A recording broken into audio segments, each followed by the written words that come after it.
Joe Rogan Podcast. Check it out. The Joe Rogan Experience.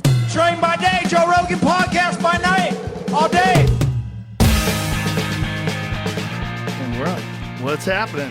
Oh, man. How fun was that? Oh, that was a blast. We had a good day. Dude, that was 3 hours. Yeah, we got Shane Gillis, Brian Simpson, Asan Ahmad, Tony Hinchcliffe, Duncan Trussell, you and me. We had a fucking banging workout. Then we did the sauna. We did the cold plunge. We did the whole experience. We did the sauna again. Yeah, the cold plunge again. I did it Cold twice. plunge, man. Yeah. That was great. And I love what you're doing down here, by the way, with the boys. Yeah. Getting them down here, giving them this opportunity to get after it, not only in their craft, but also getting in shape. Yeah, And there's those guys are really getting two in dudes with shape. diabetes today. Like, they just don't work out, you know. But we're doing it now. This is the third week. Yeah. And we've been talking about it forever. But when Shane moved to town, he's like, dude, I got to get in shape. I gotta do something. I go, listen, let's start on Monday, nice and light. And so we started nice and light. Today was a pretty hard day for them. Yeah. But generally, it's pretty easy. I just have them do push-ups, body weight squats, and a series of very light kettlebell routines, just simple stuff. Right. Just get them used to it. Yeah. Right. And then I started adding the bag at the end, the sprints on the bag. The bag was great, by the way. Yeah. It's Yeah. a great way to end it. Yes. Yeah. Great way. Great way. But I like working out with those guys. You feel it. Yeah. You feel their desire. None of them quit. None of them No, they hung in there. pushed out. They were there. They hung in there through the sauna. They hung in there through the cold plunge. Everything. Yeah. It's Yeah. just they want to do it. It's sometimes people just need a little help. They're not used to doing it. They know they want to get in shape, but they don't know how. That's right. They don't know how to take that first step, and they just need a little bit of help, especially if it's different with you. And luckily for me, too, we grew up in that environment Right. where it pushes us, and it's what we do, Mm-hmm. and it's part of our DNA. But you get to, and all those guys, it's really cool. They look to you for the show me the way, and they do it.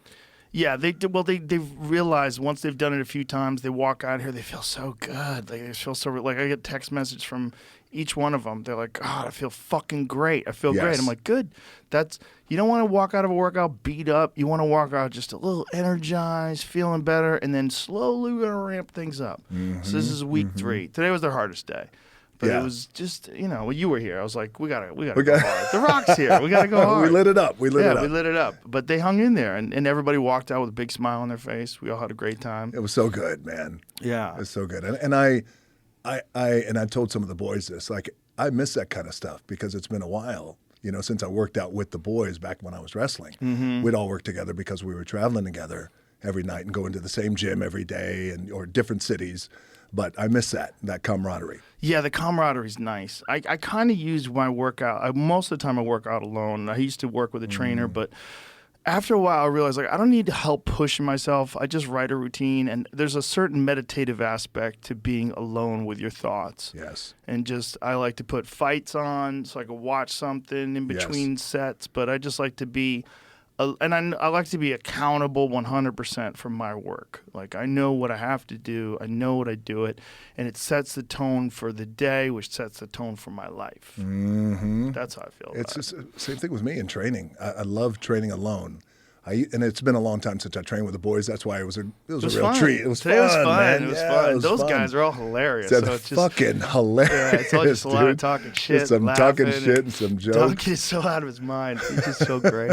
And Shade. It was great. It was amazing. But and then we all the got, training alone, though, that is important, for the mental. I feel like for me it anchors my day. Mm-hmm. But also, too, life is so busy and crazy from the moment you wake up and you walk outside. Everybody's wanting something from you. Yeah. So for many of us, by the way, whether celebrity or not. Yep. So it's nice to have that anchor in the morning. Do you train in the mornings? Is that Always, always in the morning. But sometimes I do it in the afternoon if I've have some sort of an appointment or something. I'll work. I just get it in. I must get it in. But I like to start the day with it. That's what I like to do. Yeah, me too. It's the best way. It's like you get it out of the way, and also I like to do it fasted. So I wake up and have a cup of coffee, get some pre-workout in me, and just fucking let's go. That's it. Yeah, let's go. And I go right into the cold plunge. That's the first thing. So the first thing is suffering. Like right away, suffer. It's cold outside. Who gives a fuck? Get in there. Suffer Yes. for 3 minutes, and then warm yourself up through working out, and then get into it. But we did it reverse today. Was it because how come we did it reverse today? Well, with those the guys are that was... not really ready to get in the cold plunge first. They're not ready. That's Don't next dive in level. first. Yeah, that's next level. I get them in the cold plunge after the sauna because it's easier. Because your body temperature is already heated up, and there's a certain amount of relief when you get into the cold water because, Yes. you know, in that 185 degrees for 20 minutes. Yes. When you get in that cold, then your body relaxes. And I just did it. I just want to get them accustomed to doing a sauna. Impressed the shit out of me. 3 minutes is the first time. You did too. 3 minutes your first time. Thank you, man. Yeah. It was awesome. You just stayed calm as fuck in there. I felt like that's the thing to do, Yeah, right? You get in, and I heard you coaching the boys. Breathe. Yeah. You're good. Just accept it. Just accept it. Don't, because your brain goes, we got to get the fuck out of here. I got Yes. to get the fuck out of here. I can't do this. I can't do this. Yeah. And if you let that shit roll around in your head, Then you're up. But it's also good practice for not letting that shit roll around in your head in everyday life. Because there's times in everyday life where you just like can make a rash decision because your brain ramps up the wrong way. And if you just stay calm, you could see a rational solution or a rational way to handle something. Any kind of shit that's Any going kind down. of shit that's going down. Yeah, Yes. the ability to keep your head together. That's right. When you're like, and that Yeah. cold water is like, you want to, you're like, give me the fuck out of here. It goes against every fiber Yes. in your body. Yeah. And as you know, like today was my first cold plunge. I ordered it. It gets delivered next week, but today was the first one. Nice. So that's why I had to Which get one in. did you get? I don't know which one I got. There's a bunch of good ones out there. I know I needed just a longer one. So Yeah, I you need fit a in bigger the one. You thing. barely fit in ours. You're fucking squished up in there. It was hilarious. It's great. Yeah, that one is interesting because that's called a blue cube. And the blue cube has a very cool option where you can crank up the water flow. So you get it down. So it spins a Yeah, little so it's bit. 37 degrees, and then you hit this switch, and it's just like a raging river. So you never get a thermal layer. So the thing that happens in the cold plunge is like a minute in, your body develops sort of a thermal layer, and it actually is more tolerable after a minute than it is for the first minute, but not with that raging river. When that shit's in there, like it's never tolerable. You just sit there the whole 3 minutes just white knuckling it. Yeah. So it's harder. How often are you doing the raging river part? I what'd you say? do it without these guys. Yeah. Don't let these guys. I'm trying not to get anybody to quit. You know, Right. today I was worried. I was like, yeah, fucking kind of pushing them because we added Renegade Rows today. We added windmills. Yes. I added a few things to the routine.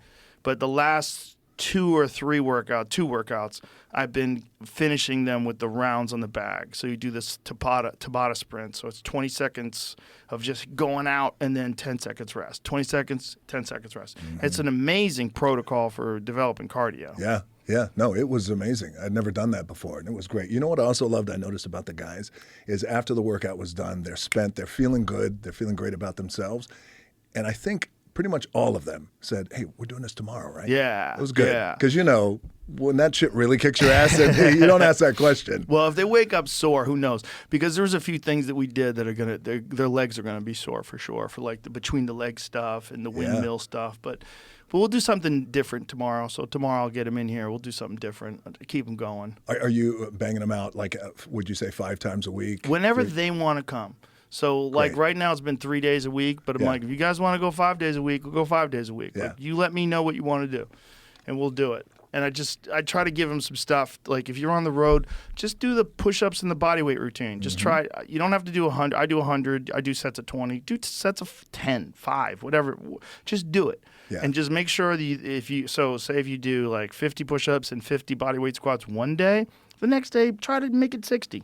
Try to get to 60. Try to bit more. eventually get to 100. And if you Yeah. have to do 10 sets of 10, that's pretty easy to do. 10 is not hard. You know, and then that last one, you're like, and eventually you'll get to a point where you could do sets of 20. And it's easy. It's not that hard to do. You like when I do 20, at the end of 20, I could do way more, but I just relax. And then I do the body weight squats. And if you keep doing it, it just conditions your body to be able to do that all the time. Yeah, absolutely. And it's a great warm up, 15 minutes, and you're sweating. That's right. Yeah. So Yeah. we started off with that, and then you go right into all the other stuff. So by that, body's already heated up. You're ready to rock. And ready to go. Yeah. And also, too, I feel like if you, especially for guys like that who are just getting into it and just dipping their toes into it, feeling good, they know they have to do it. Yeah. If they're going to add some years to their life, right, and take care of their families. But also, it was cool that you realize that as these guys are doing it, they're not, again, they're not giving up, but also you could see it kind of computing in their head, like, okay, 2 steps forward, maybe 1 little step back. You add the math and you do that every day, you're far down that road. You're far down that road. And that's what I keep telling them. I said, this is just a thing where you got to not slide off. Because the slide off is the hardest part. Yeah. Like, the discipline is very hard, but the slide off, it's so hard to avoid the slide off. When you're used to eating bad food and fucking around and staying up late and drinking, like all these guys do, it's really hard to be disciplined and just to say, no matter what, even if I travel on the road, I got to get workouts in because I can't lose ground. That's right. That's right.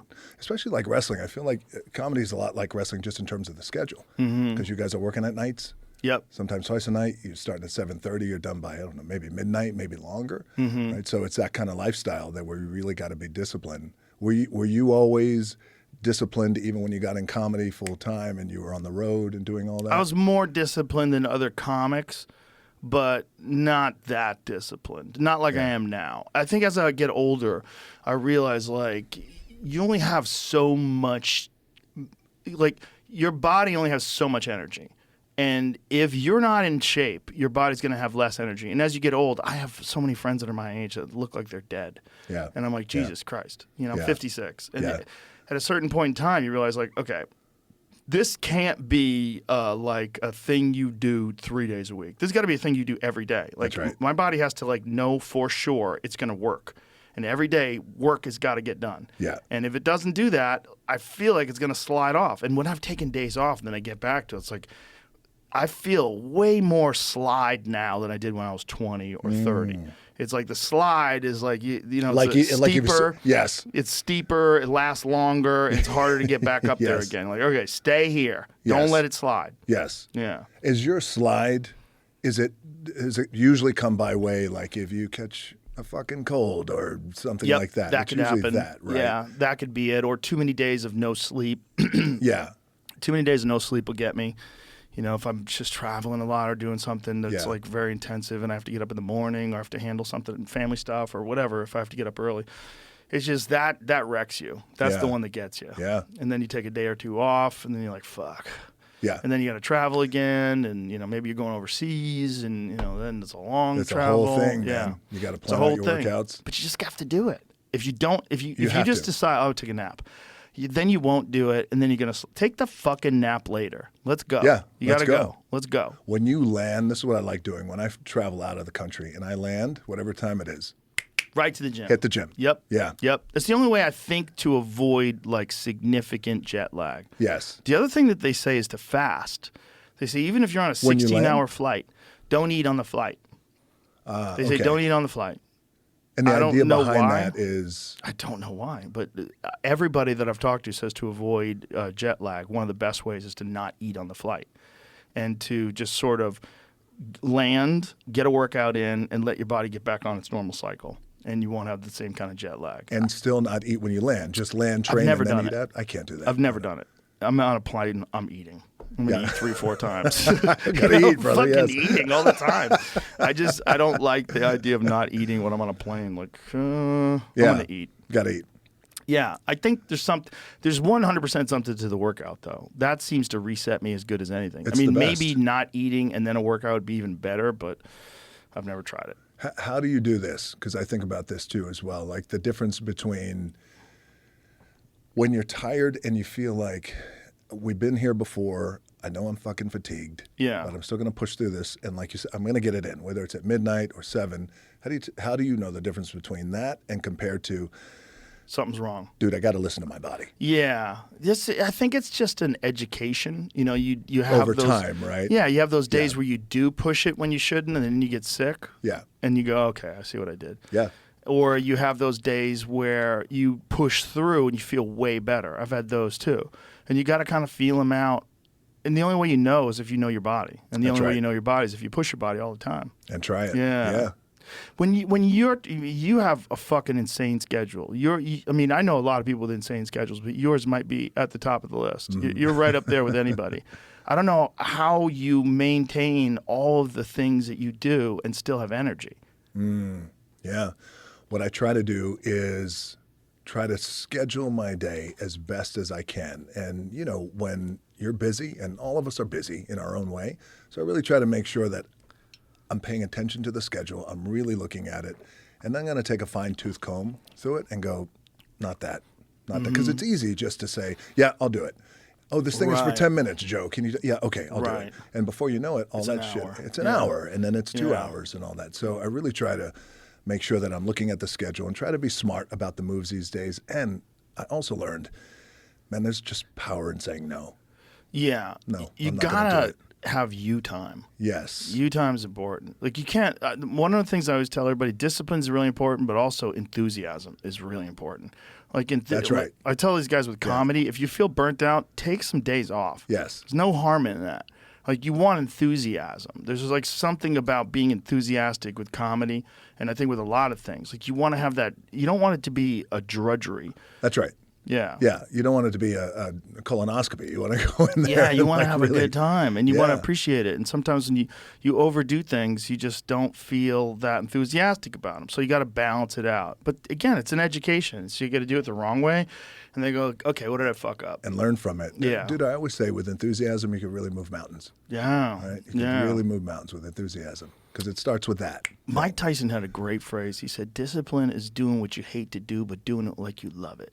That's real discipline. Yeah. Like that's what made Mike Tyson. Yes. You know, and the proof is in the result. But that's real. If you could just force yourself into being enthusiastic about everything, even shit you don't want to do, like you got to do hill sprints. You're like, fuck yeah, we're doing these fucking hill sprints. Fucking get Let's after go. it. Yes. Yeah, and then you get excited, and then it becomes something stimulating instead of a drudgery. You know what it is too? It's that thing where I think like you learn about, especially when it comes to training and that kind of thing, where it's either you look at it like, fuck, this is something I gotta do, or I get to do. Mm-hmm. Right? Yes, Like you I get to do it, man. Yeah. What a privilege this is. I mean, there's a lot of people out there that are like seriously ill and injured, and they can't do it. God, they would wish they'd fucking give anything to be able to do it. One more time. That's right. And That's we're right. lucky. We're lucky as shit. Anybody right now that's able-bodied and hears this is lucky as fuck. Lucky, man. Just lucky. Lucky and privileged. I always say that. Super lucky. For sure. And if you can just keep that in your mind, that's the problem. People get just accustomed to whatever they have, and then they want more. They're not satisfied. But gratitude is so important. I know it's one of those hippie crystal fucking wooden beads things that annoys the shit. Because, you hear it from the wrong people. Attitude of gratitude. And, There's certain things that get co-opted by the word God, I think, is the same way. It's like it's co-opted by some people, and then people have this negative association with it. But I think gratitude is one of those. It is real, and it's really important. And if you could just appreciate your friends and appreciate your life and appreciate people and appreciate what you get to do, you can fucking change your whole tone of existence. You change the frequency you exist on. Where you vibrate, you Yeah. can change, man. You with change that. people around you, too, because they get excited by it. Yeah, that's right. It affects them. That's too. what I love to do with these guys. I get excited. We're having fun. We're exercising, but we're all laughing. We're having a great time. Yeah. It was fun. They were looking over you. They're like, "Are we fucking working out with The Rock?" Shane kept like nudging me, like, "Dude, we're working out with The Rock." What the fuck? What the fuck?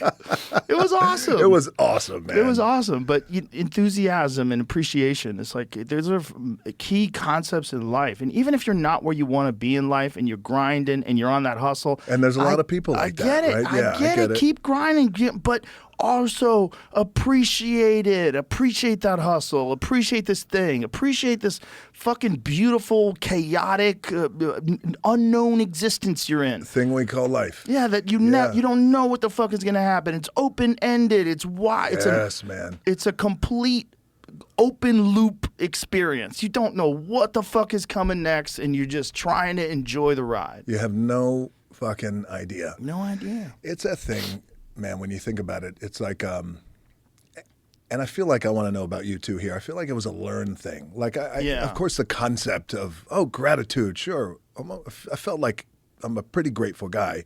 But once I started realizing that a lot of the shit that I was trying to get after, and there's the North Star, there's that thing, whatever it is, it's always there. But really, the shit that matters most is the stuff that's right here. Yeah. Like right in front of us. Yes. You know, this thing, life, family, loved one, kid, whatever it is, job even, you know. And sometimes if you concentrate on the North Star too much, you don't even enjoy it. That's right. You don't even enjoy the whole experience. Of being present. Yeah, of enjoying the ride, enjoying the fucking journey. I mean, that's another thing. You know, it's about the journey. Ooh. People have fucked up that expression, but it's real. It is really about the journey. Yeah. It's just hard when you're when you're not where you want to be in life, and if you're listening to this and you're just not satisfied with your position in life. It's hard to think that way. All you want is that thing, but you gotta somewhere along the line figure out how to enjoy yourself. Somewhere along the line, figure out how to just go as hard as you can, but also enjoy it. Try to enjoy it, because that changes the whole tone of the experience, and I think that makes you more successful. I really do, because I think you have more energy, you have more focus, and you collect better energy around you from other people. They feel your energy. They're inspired by the way you live your life and how you treat people and what you do and how you do things, and they want to do a similar thing. They want to do something that makes them feel that way, and they want other people to feel that way as well. And it's got the butterfly effect. It just goes through all the people that are around you. Brother, it's like attracts like. It's that thing, yeah. Right? It's that thing, man, especially if you're grinding. And you're right, there's a lot of people out there who are just fucking busting their ass and unhappy. You and I were both in that place at one time. We were like, fuck, I don't like the position I'm in. I want more. I want something more. But this idea of, I'm going to try and enjoy it. But I got to tell you, it wasn't, and I want to know about you too, like earlier on in my career, I felt like it's the grind that we love and sink our teeth into and just fucking go and get after it. But I wasn't having fun. Yeah. But man, that time when it switched in my mind, like, oh, wait, like exactly what you're saying. Let me enjoy this now. Because I've worked hard to get here, wherever this thing is, just like everybody else. But this idea, like, let's have fun while we're doing it along the way. And you're right. It has that butterfly effect. It affects other people and it attracts other people. Before you know it, everybody's vibrating at this great place with enthusiasm and excitement and fun. I realized when I was young, I got a development deal for Disney when I was, I think I was 25, 26. And I got this development deal, and all of a sudden they gave me like, I think it was like $100,000. And I had money in the bank. I was like, this is crazy. Because I felt how old were you at that? I was like 26, I think, and it was a development deal for a television show, and all of a sudden I had money. Like my whole life I was poor, and my whole life I was like wondering how I was gonna. When I was on my own, and it was like how am I paying the bills? How am I eating? You know, I remember like taking like a loose jar of change and counting it all out so I could go to Subway and get a sandwich. You know, like that kind of shit. You don't forget that kind of shit. You don't forget that kind of shit. But then the moment I got that check, I remember feeling light. Yeah. Like weight had been lifted off me. Like now I didn't have to worry about my rent. Now I didn't have to worry about food. And I remember thinking immediately, oh, this is the key. You just got to not get to a place where you're not worried about your bills. If that means like spend less money, if that means like live a more prudent lifestyle, whatever you have to do. But get to that place where you're not worried about bills, because that shit hanging over your head causes stress that fucking ruins lives. It ruins people. Yeah. And so then I was like, okay, now the most important thing is fucking keep going. Yeah. Like make sure you don't lose any ground here and keep going, because now you know what it's like to be successful. Continue that. Do whatever the fuck you have to do, whatever work you have to put in to continue that. Yeah. And then when I got to a place where I felt like I have enough money that I feel really secure, then I started to learn how to be happy. But in the beginning, it was just drive. It was just all go. Yeah. And it was just very selfish thinking. You know, I'm just thinking only on what I'm trying to do. But that's all we know. But especially if you grow up broke, and it's the thing that you make up your mind, I feel, and it's the same thing that happened to me. I made up my mind, like, I'm broke today, but one day I'm never going to be broke, and I will never fucking go back to being broke. At least I'm going to do all I can not to be broke. So when you have that mentality, you have the blinders on. Yeah. I'll tell you, this is the way you're thinking. This is until I think we get a little older and we achieve the success, we understand, then it starts to go like this a little bit. Mm-hmm. I got to ask you something. I heard this, and I always wanted to confirm it with you. You started early with martial arts. Yeah. Right? And you said there was this great quote, and it was something like, it was martial arts, I think, that gave you the confidence to know that, oh, wait, I'm not going to be broke one day, or something like that. Is that right? Yeah. Martial arts was the first thing that I realized, like, oh, I'm not a loser. Because I felt like I moved a lot when I was a kid. We moved from New Jersey to San Francisco when I was 7, lived in San Francisco till I was 11, moved to Florida from 11 to 13, Boston from 13 to 24. So it was always moving. I lived in 10 states by the time I was 13, yeah, too. Why were you guys moving around? Well, my stepdad went to school in Florida. Well, we moved to San Francisco just to, like, experience something different and just get away from New Jersey. Moved there, and then my stepdad went to school in Florida. And when we went to school in Florida, we had to go to the University of Florida at Gainesville, so we were there for 3 years. And then when we moved to Boston, he was going to the Boston Architectural Center. So we moved there so he could finish it and get his architectural degree. So we were just always going where we had to go. And when we did that, I would have to make a whole new set of friends. And so it was this thing about being insecure and young, and life is kind of fucked up and chaotic, and you're meeting these new people, and kids are fucking cruel. And I always was insecure because we were always moving around a lot, and my life was kind of chaotic. My family life was chaotic, and I just felt like a loser. I always felt like I just had to hide from people. I was like socially nervous around people. And I just felt like there were certain people that were winners in life, and I was not that. I was a loser. And then I started doing martial arts, and I got really good at it. Yeah. I was obsessed, and I got really good at it really quickly. And I realized, like, oh, I'm not a loser. Like, I just have to find a thing, and fucking really get after it in a way that I know some people that have had an easy life, they're not going to pursue it like it's going to save them. And I was pursuing it like this is going to save me. Because I knew as I kept getting better, I started getting this feeling like, oh, I'm good at something. Like, I'm good at something dangerous. And then I got really good at it. And then I started winning tournaments and competing and traveling all over the road. And so my whole life from 15 to 21 was just traveling around competing. That's all I did. I was kind of... It's kind of like socially fucked up because I wasn't hanging out with many kids my age. I wasn't really partying. I wasn't doing... You're training. I was just training. Competing. Yeah. Training, competing, and teaching. I was teaching at Boston University when I was 19 years old. Wow. I was teaching an accredited course on Taekwondo. It was like pass, fail, A, but it counted towards your GPA.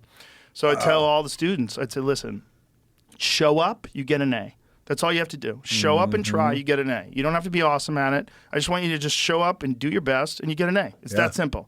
Yeah. And so they knew that counted towards their GPA. So I had this big fucking class. Yeah. And it was great. And I did that for a couple of years. And then when I started doing stand-up, first of all, I started kickboxing. And when I started kickboxing, that's when I started getting, like, brain damage. And I was realizing I was getting brain damage. Like, we were sparring hard. Oh, for sure. Like, for real, you were. Yeah, legit. You're getting dinged up. And I was, like, laying in bed with headaches after sparring. And there was no money in it. And I was like, what am I doing? Like, I'm 21. What am I doing with my life? Like, I can't keep doing this. And I had already started doing open mics. So I'd already started doing stand-up comedy, but I was kind of like just dabbling in it. And I thought I could do that too, but I still had these competition aspirations. And then the brain damage thing was scary because I knew quite a few people around me that from the time I was 16 till the time I was 21, I saw them deteriorate, like noticeably slurring their words, forgetful, not knowing what you were talking about like moments ago. Yes. And I knew that's coming. And I knew that was coming for me. And CTE back then wasn't in the conversation. Like, that wasn't in the lexicon, right? Brain damage was. People would talk about people being punch drunk. But I knew too many people that I saw it in them. I saw a deterioration from young people. I saw slurring in their words, and they would have like one drink of alcohol, and it'd be like they were hammered. Because something happens when people are punch drunk. When they drink, they just fall apart. Yeah. And I saw that too. And I was like, okay, I got to stop doing this. Like, this is dangerous. Because we weren't sparring smart. We were going to war. Like, no headgear? No. No headgear. Yeah. I mean, sometimes headgear, but most of the time no headgear. Most of the time it was just going to war. Yeah. And you weren't really sparring. You were fighting. We were fighting all the time. And just guys getting dropped all the time. And that was just the kind of gym that I was in. It was a hard-ass fucking kickboxing gym and beat the fuck out of each other. Yeah. And I was realizing, like, okay, I got to get out of this. Like, this is gonna ruin me. Like, and then if my mind gets ruined, my life is ruined, because then you can't think, you can't do things, you don't know what the fuck you're doing in life. It's like literally everything is the quality of your ability to think. And I knew that I was putting that in jeopardy. So then I went all in comedy. But I realized from martial arts that if I go all in on something, I could be successful at it. That's right. Like, that's the anchor. Yeah, that's that it. you learn. Yeah. I thought that was cool, man, when I read that. Yeah. There's things in life that I think every kid should do something difficult, whether it's playing chess or whether it's soccer or whether it's wrestling, something that really fucking tests you, because you learn that you can get better at stuff, and you learn that you can overcome all those feelings of weakness that are inside of you. Yeah. And it acts as like a forcing mechanism for discipline. Yeah. And to work through that shit. And also, I feel like it's like with you in martial arts and then transitioning over to comedy, I feel like it also, for me, it forces also our kids to find their thing. And even as you get a little older, you know, in your teens and in your early 20s, because, dude, in my early 20s, I was still trying to figure out who I was and what I was going to be, and even into my 30s. But I feel like as you're searching for that thing, it's like with me in football. Like, I thought football was my ticket. That was the thing that's going to allow me to, I'm going to buy my parents their first house. Right. Because I didn't live in a house until I was 27. I was WWE champion, was the first fucking house I lived amazing. in. It was amazing. So I thought football was the ticket. And then I realized down the road, like, I have to finish this chapter in my life because I don't have that skill set to go on. I could continue to push it and push it and push it, but no. But like I was saying, it forces kids to as well, and older kids as you get into adulthood, to find your thing, right? Because a lot of times we're in the thing, we think it's the thing, and it's going to be our ticket out, but it's not. And if you can find one thing, you can find many things. Yeah, right. It's like the Miyamoto Musashi quote. Once you know the way broadly, you can see it in all things. There's some real wisdom in those words, because there's something about finding a pursuit or a passion or something that you truly love that's engaging and challenging, that is exciting for you, and it advances you as a person. And the lessons that you learn in pursuing that thing, you apply to everything in your life. Everything in life, man. Yeah. Everything in life. There's a great, you probably know it, Bruce Lee quote from Enter the Dragon. Do you remember when he was like one of his students, and he told the kid, it's like a finger pointing away to the moon. Yeah. And he slapped him in the head. Don't concentrate on the finger. You're going to lose all that heavenly glory around you. Yes. You know? Yeah. So back to being present. Yeah, Bruce Lee was a bad motherfucker. Dude. He was such a bad motherfucker. People really don't appreciate what he did, because what he did was introduce martial arts in an exciting way to the whole world. Yes. Everybody was wearing kung fu outfits, and everybody was fucking taking martial arts classes. Yes. Everybody wanted to be like Bruce Lee. He was the fucking coolest guy that ever existed in movies. Oh, dude. All of a sudden, you got this little ripped Chinese guy who's fucking everybody up. And everyone thought they were Bruce Lee, by the way. I remember getting my first pair of nunchucks. But I fucked myself up with the real ones. Hit yourself in the back of the head? Enough times that I was like, oh, they make rubber ones that you're supposed to learn with. Yeah. Dude, I did that. And what did he do? I feel like he was groundbreaking in a way, right? When he came over here, there was something about what he was teaching. Was it Jeet Kune Do? Yes. Right. So was he the first, or he was taking a version of it?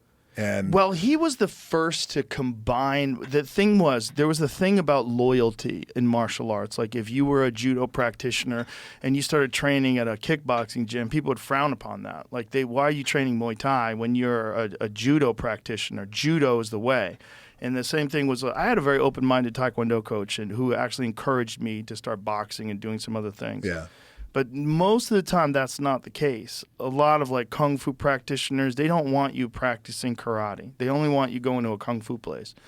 What Bruce Lee said is use everything that's useful. everything that's useful. And he put together a system of martial arts that incorporated everything that he learned, from grappling from Gene LaBelle, and karate from Chuck Norris and Tang Soo Do, and kung fu from Yip Man, from Wing Chun. He put it all together with Western boxing and wrestling. He realized like there's so many different ways to fight, and the style is having no style.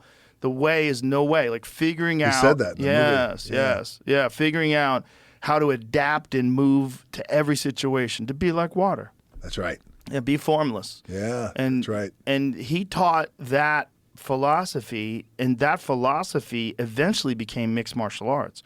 Bruce Lee was the first true mixed martial artist because he was the first like true guru that was shouting it from the top of the hills to use everything that's useful. Everything, and from all styles. And put it together. But back then, that was really frowned upon. It was like kind of dangerous. Like people would go after you if you disrespected kung fu. Or to prove so not only try to prove you wrong, but like physically try and go after you. You were disrespecting their art, which was like literally like a religion.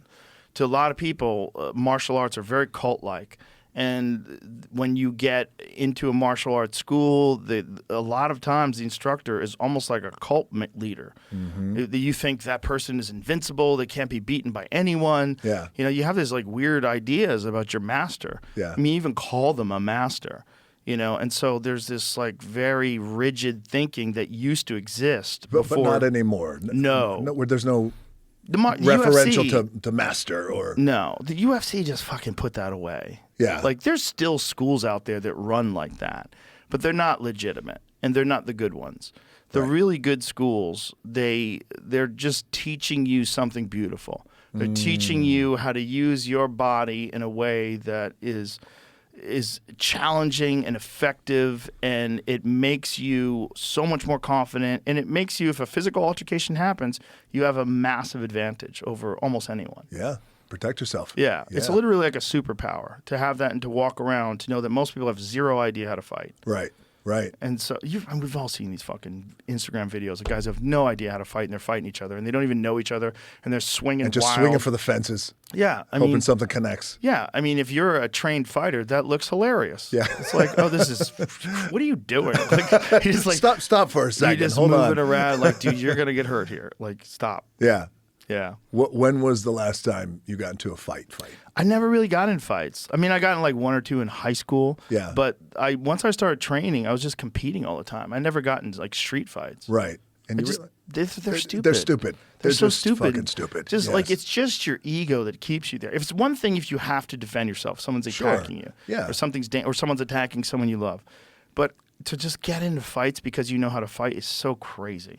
Because like you think, oh, if I could do what you do, I'd be beating the fuck out of people. No, you wouldn't, because they'll shoot you. They'll come back with a gun and fucking shoot you. You think people just like getting head kicked? No, they're gonna fuck you up, man. What are you gonna look over your shoulder the rest of your life? No, you can't do that. You can't do that. It's so fucking silly. It's so dumb. It's so dumb. But also, that's people that haven't trained. They don't understand that. Like, What I tell people, like, the best way to stop bullying, it sounds so counterintuitive. Teach people how to fight when they're young. Teach bullies even how to fight. They won't be doing that. That's right, because they, in a way, inherently have a respect. They're insecure. Yes. The reason why they're imposing their strength on other people and trying to make people feel bad is because they feel bad, and they think somehow or another by being a piece of shit to someone who's smaller than them that somehow or another that boosts them up.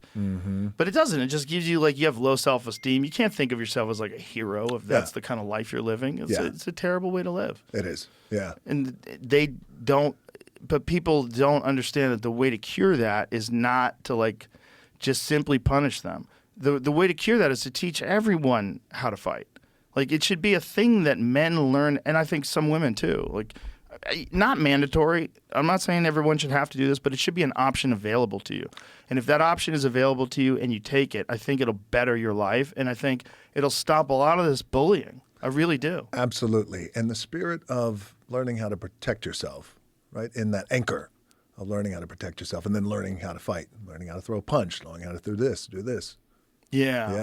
You also learn the value in difficult work and in getting better at things. And some people never learn that. They never learn that. I mean, that's a whole idea about training really fucking hard.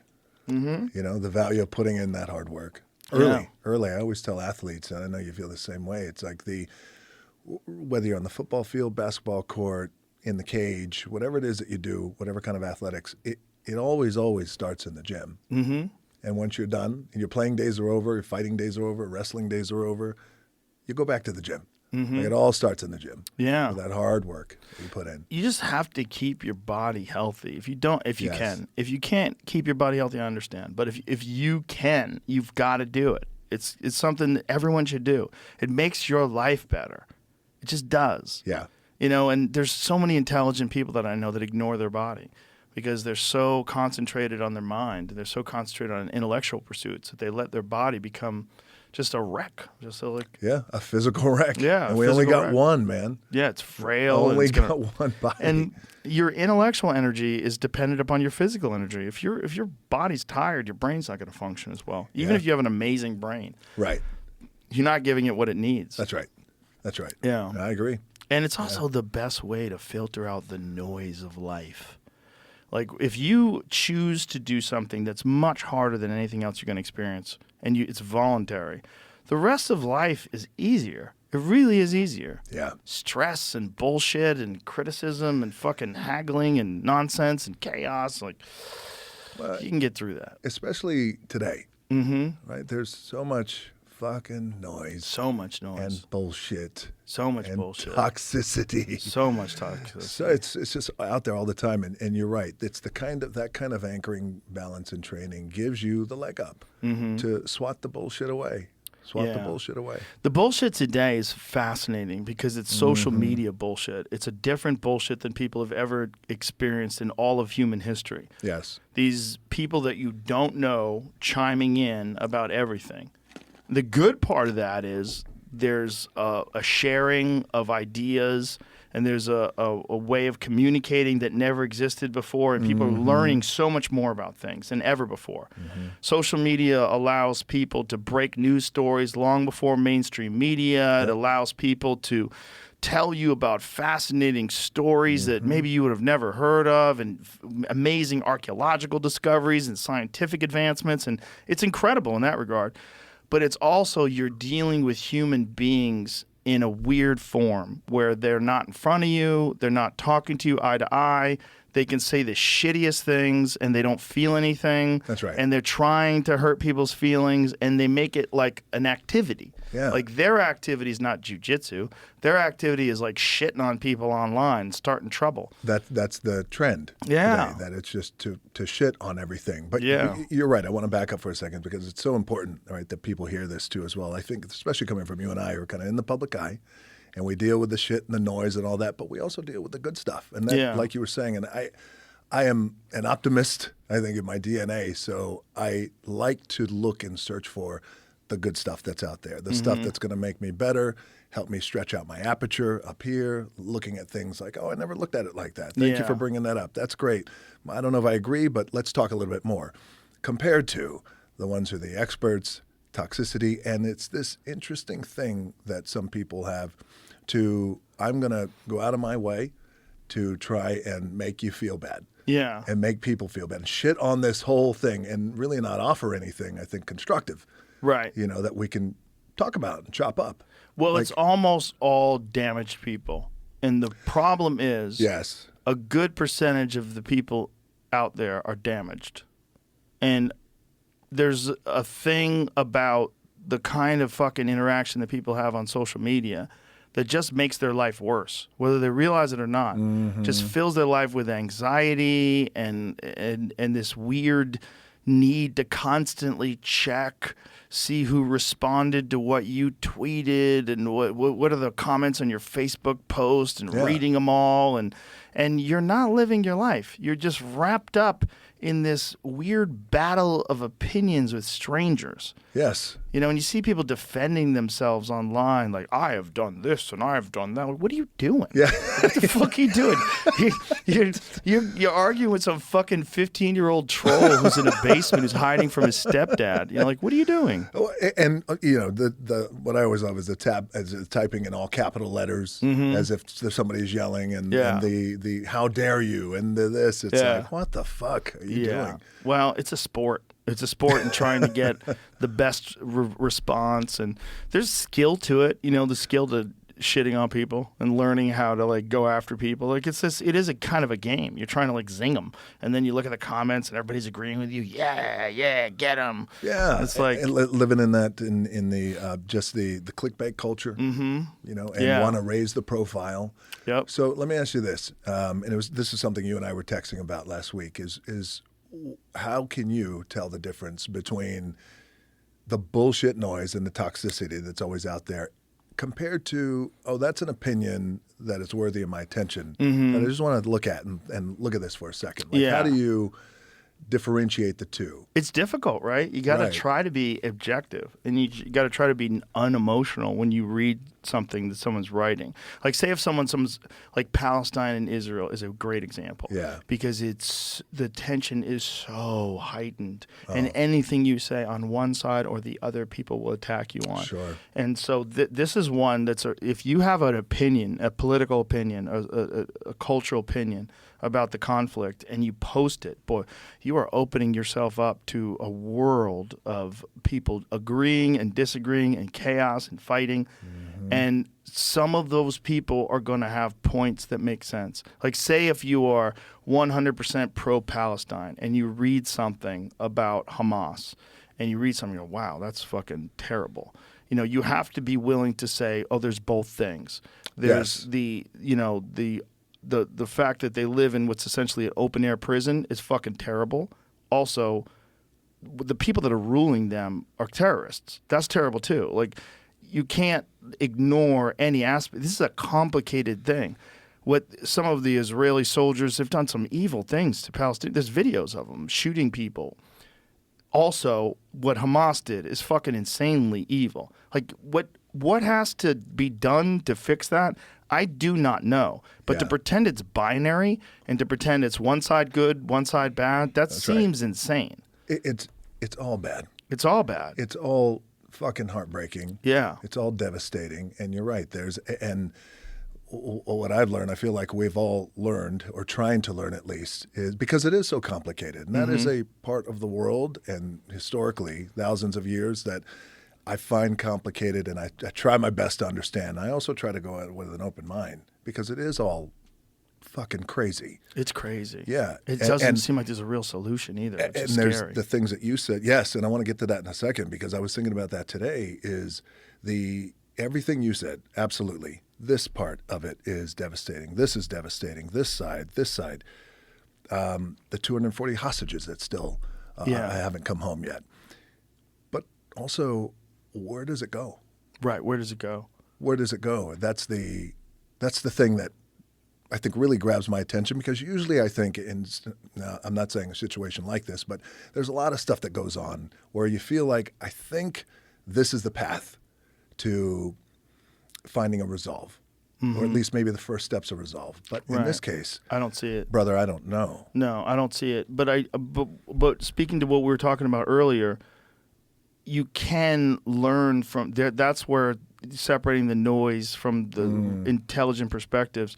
I've read some very intelligent perspectives where people give you a detailed history in the conflict of the region, and you realize, like, this is like incredibly complicated. And to have a binary viewpoint or a very black or white viewpoint is dangerous. It's not. Yes. It's not, and it's so easy for people to do. People love to do that. They love to other people. It's a natural human trait. It's a tribal trait that we have. And that is what led to World War II and the Holocaust, is that they othered these human beings because these human beings were Jewish. And you're seeing people doing that now with Jewish people, and you're seeing people doing that now with Muslim people. There's people that are angry at all Muslim people because of what Hamas did. All of it's crazy. And what we need to do is realize that othering human beings is insane. And if you could look at Earth from space, this is one of the things that all the astronauts have said, all the people that have gone to the space station, there's a moment where you are up there, when you look down on the earth and you see this magical thing that's floating in the heavens, and you realize how insane these conflicts we have over territory, of lines in the dirt, and fighting over resources, and it's so ridiculous. We are one life form.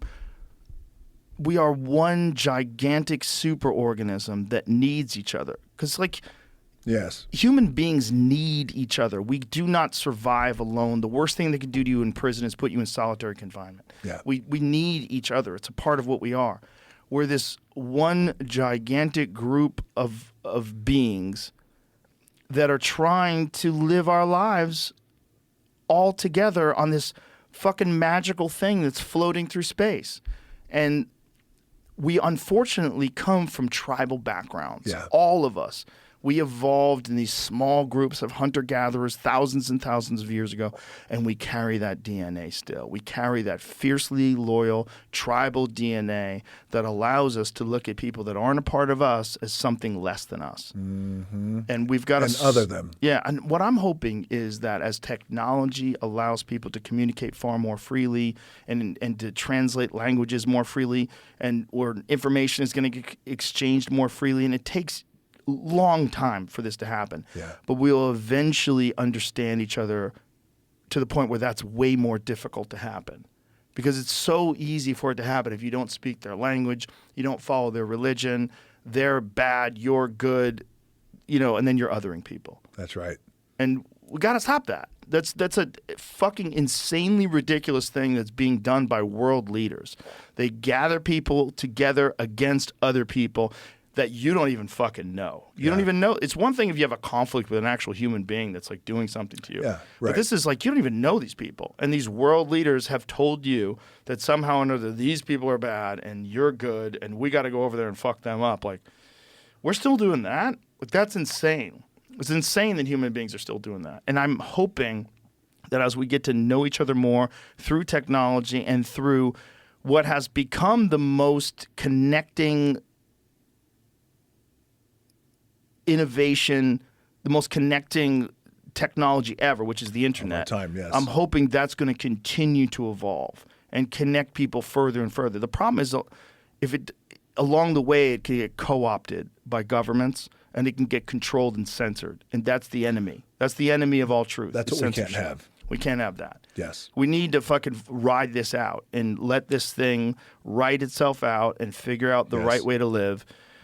But it's definitely not through war. I feel like I agree with you on that. And my hope was, in the spirit and vein of what you were saying, is that riding it out, getting more information, being open to difference of opinion. Here's how I feel. How do you feel? But truly tell me a little bit more, just so I can understand it. But even in that, the spirit of that, I feel like you get so much more out of that and so much benefit. But I feel like you were saying, things got to get recalibrated, man. Yeah. And I don't know, especially over there, I don't know what the end game is there. So I don't either. But I agree with you. Yeah. It's terrifying. It's terrifying because it could lead the whole world into nuclear conflict, and then civilization's over. And then we're back to caveman if we're lucky. Yeah. If we're lucky. If there's anybody left. I mean, there's a real possibility we can nuke the whole world and there's no one left except maybe some people living on an island somewhere that got lucky. Well, what's crazy is that is a possibility. Yeah. And it's happened before. Fucking wild. Well, Yeah. the thing is, it's happened before with natural disasters. There was Yeah. this, what was that super volcano? Was it Toba? Was that what it was? Yeah, the Toba super volcano 70,000 years ago that reduced the entire human population to a few thousand people.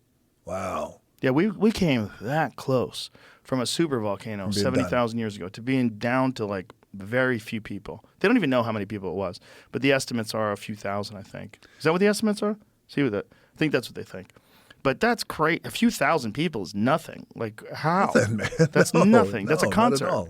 That's like go to a Yes. concert, like a theater. Not even a fucking big show. It's my first wrestling match. Yeah, a few thousand. And then imagine that's the whole human race on planet Earth. And then you're dealing with, back then, of course, you're dealing with predators. You're dealing with natural disasters and even normal shit like freezing to death in the winter and starving. Yeah. You know? And if you're dealing with a super volcano, disease. Yeah. You also have a nuclear winter. Supervolcano coats the earth in ash, and it's one of the things that kills everybody is the temperature drops. No sunlight gets through. Plants don't grow. Everything's fucked. Yeah. And then, you're cannibalizing. There's a lot of that. Yeah. Yes. Yeah, I mean, there's a high possibility that our ancestors were cannibals. And that the people that had to survive through a lot of these things, they probably ate people. Did what they had to do. Yeah. Yeah. Did what they had to do. Which is fucked. Yeah. I'd start with my quad. That's what you need. There's a lot of meat on that thing. Yours too. I don't think I'd eat myself. I'd probably jump off a cliff. That's the thing is like, people, it's a scary thing what people resort to. Like the Donner Party, right? When those people got trapped trying to make the way across the mountains. It's terrifying. Yeah. When you're realizing you're starving and people are like trying to draw straws to see who's going to kill who to eat. Yeah. Yeah. Yeah. You talked about the, who was it? The astrophysicist you said, what did we talk about? Yeah. The NASA, the scientists, when they look up, there's you an get up overview and you effect. Look, and it has that emotional impact on them. It really puts things into perspective, right? On how we're just on this spinning thing. Yeah. And we all do need each other. I always like to say too, because I feel like it connects to what you said, which is try to keep in mind history is always watching. And when you think the decisions we make today, years from now, history is going to look back at this time. And, and I think if you really think like that, it just helps force another forcing mechanism to try and make the best decision possible. At least I try to think that way. Yeah. History's always watching, man. But we have the benefit of living a good life while this is happening. Imagine being someone trapped in Palestine. And imagine being someone trapped in Gaza while they're bombing. And this idea is that they're supposed to get rid of Hamas. They have no food. They have no money. They have bad water. Like, what are you talking about? Like, what are they going to do? They're occupied too. Yeah. They're occupied by whoever's leading them. When you're deeply impoverished and there's no way out, and you're literally like trapped in this one place, and you can't even leave. What are your options? Like saying that they need to rise up and organize, like they're going to get killed. Do you understand how that works over there? I don't. It's not that simple. No, that's the thing. That's why I go back to where's the wise brains here and open hands.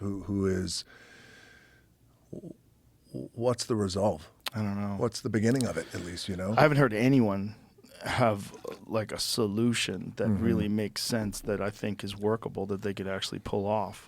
I think before October 7th, there probably you could have had options. Right.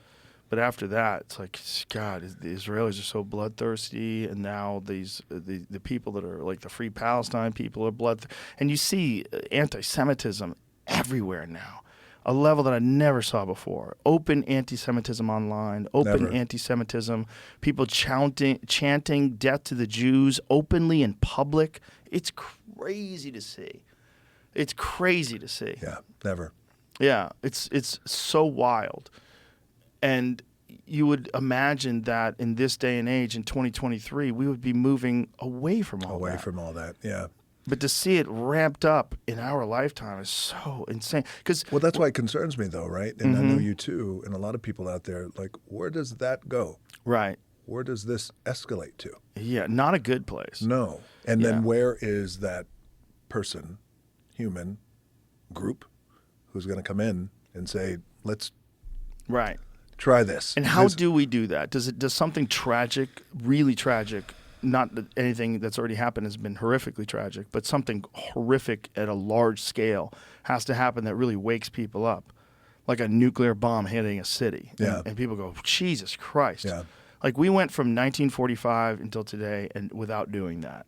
If we do that now and then they retaliate and then it's over. Yeah. Then we're fucked. I hope that's not the case, brother. Yeah. I hope it's not the case too, Yeah. but sometimes I think something has to happen to wake people up. And like one of the things to that shake and happened, recalibrate everything. Yes. 9/11 did that. Yes. Like you remember after 9/11, everybody had those American flags on their car, even in L.A. Yeah. Which is, super liberal, and they never would put a fucking American flag on their car. Right. Everybody had them on. It galvanized. Yeah, brought us everybody. together. Brought us together. And it made people realize, like, hey, we are literally a country. We're all in this together. And without that conflict, I think people start looking for conflict amongst the people that are around them. I think human beings, unfortunately, have a natural desire to seek out conflict or to embrace conflict or to be a part of conflict, and and to go after people whose opinions don't align with theirs. And if there's no real problem in the world, you find problems. It's like that expression, like the worst thing that's ever happened to you is the worst thing that's ever happened to you. That's right. If it's daddy taking away your Rolls Royce because you drove drunk when you're 16, that's still the worst thing that's ever happened to you. Yeah. But if your life has been this fucking chaotic system of foster homes and drug-addicted family members and crime, and then you get free, something that would drive someone up a wall won't affect you at all. That's right. Because you've been through so much. That's right. And I think, unfortunately, there's a lot of people in this life, in this world that we live in, especially in America, that live soft-ass lives. Oh, yeah. And they don't encounter real hardship. They encounter kind of like minor league hardship that they have blown up to be the end of the world. It's not the hardcore shit that really shapes you. Yes. That a lot of people need. Yeah. Yeah, I agree. It's just we're going through a very strange adolescence as a species. And we're going through this like teenage process of like fucking up and figuring out who you are with nuclear weapons. And like if you looked at the actual civilization on Earth itself, the human civilization, it's going through this chaotic period of trying to grow and get better while also engaging in ridiculous conflict. And it's all happening in the blink of an eye. It's happening so rapidly. Things have changed so quickly from the time you and I were kids. I mean, when you and I were kids, it was completely. Russia. Everybody was Yes. worried about going to war with Russia. Right. And then when the fall of the Soviet Union, there was just like, Yeah. this calm that went through the whole country. The breath. Yes. And I thought we were done. Yeah. I thought, we're done with all this. This is great. Yeah. We figured this out. Yeah. But no. Well, that's why I wonder where are the call for leaders? You know what I Yeah. mean? Like where?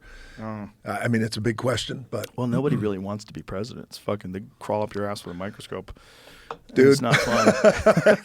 They've talked about you being president. Dude, I know. I remember at one point in time, it was like they were saying it should be The Rock and Oprah. They should be president and vice president. dude. So one of the parties came to visit me Oh, no. at the end of last year, asking for me to run. Oh, Jesus They Christ. I mean, it was for president? president. Wow. It was first of all incredibly fucking surreal. Right. Because I was the guy, who was wrestling in flea markets Right. years ago, looking for free corn dogs and hot dogs and shit, selling my headshots for $5, trying to make money, and then all of a sudden I'm having that conversation. But no, it was just incredibly surreal and so wild, but also so incredible that they had all this data that they had said, if this happens, here's the result. And wow. it was really fucking deep. And then I started to think, again, surreal, because that's never been my goal, right?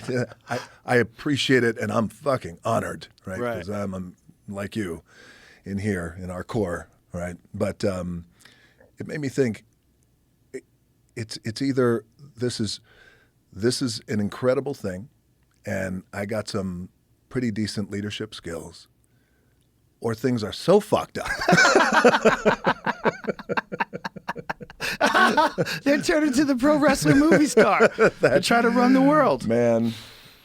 But who are those, leaders, whether president or not? But I wait for, as it relates to the conflict over there, like who's not necessarily step up, but just information. As you were talking about, we live in this time with incredible technology and communicate so fast. And you could be as open as your aperture stretches out to be, and you could get as much information as you can. So where are those people who are going to... They don't want to be president.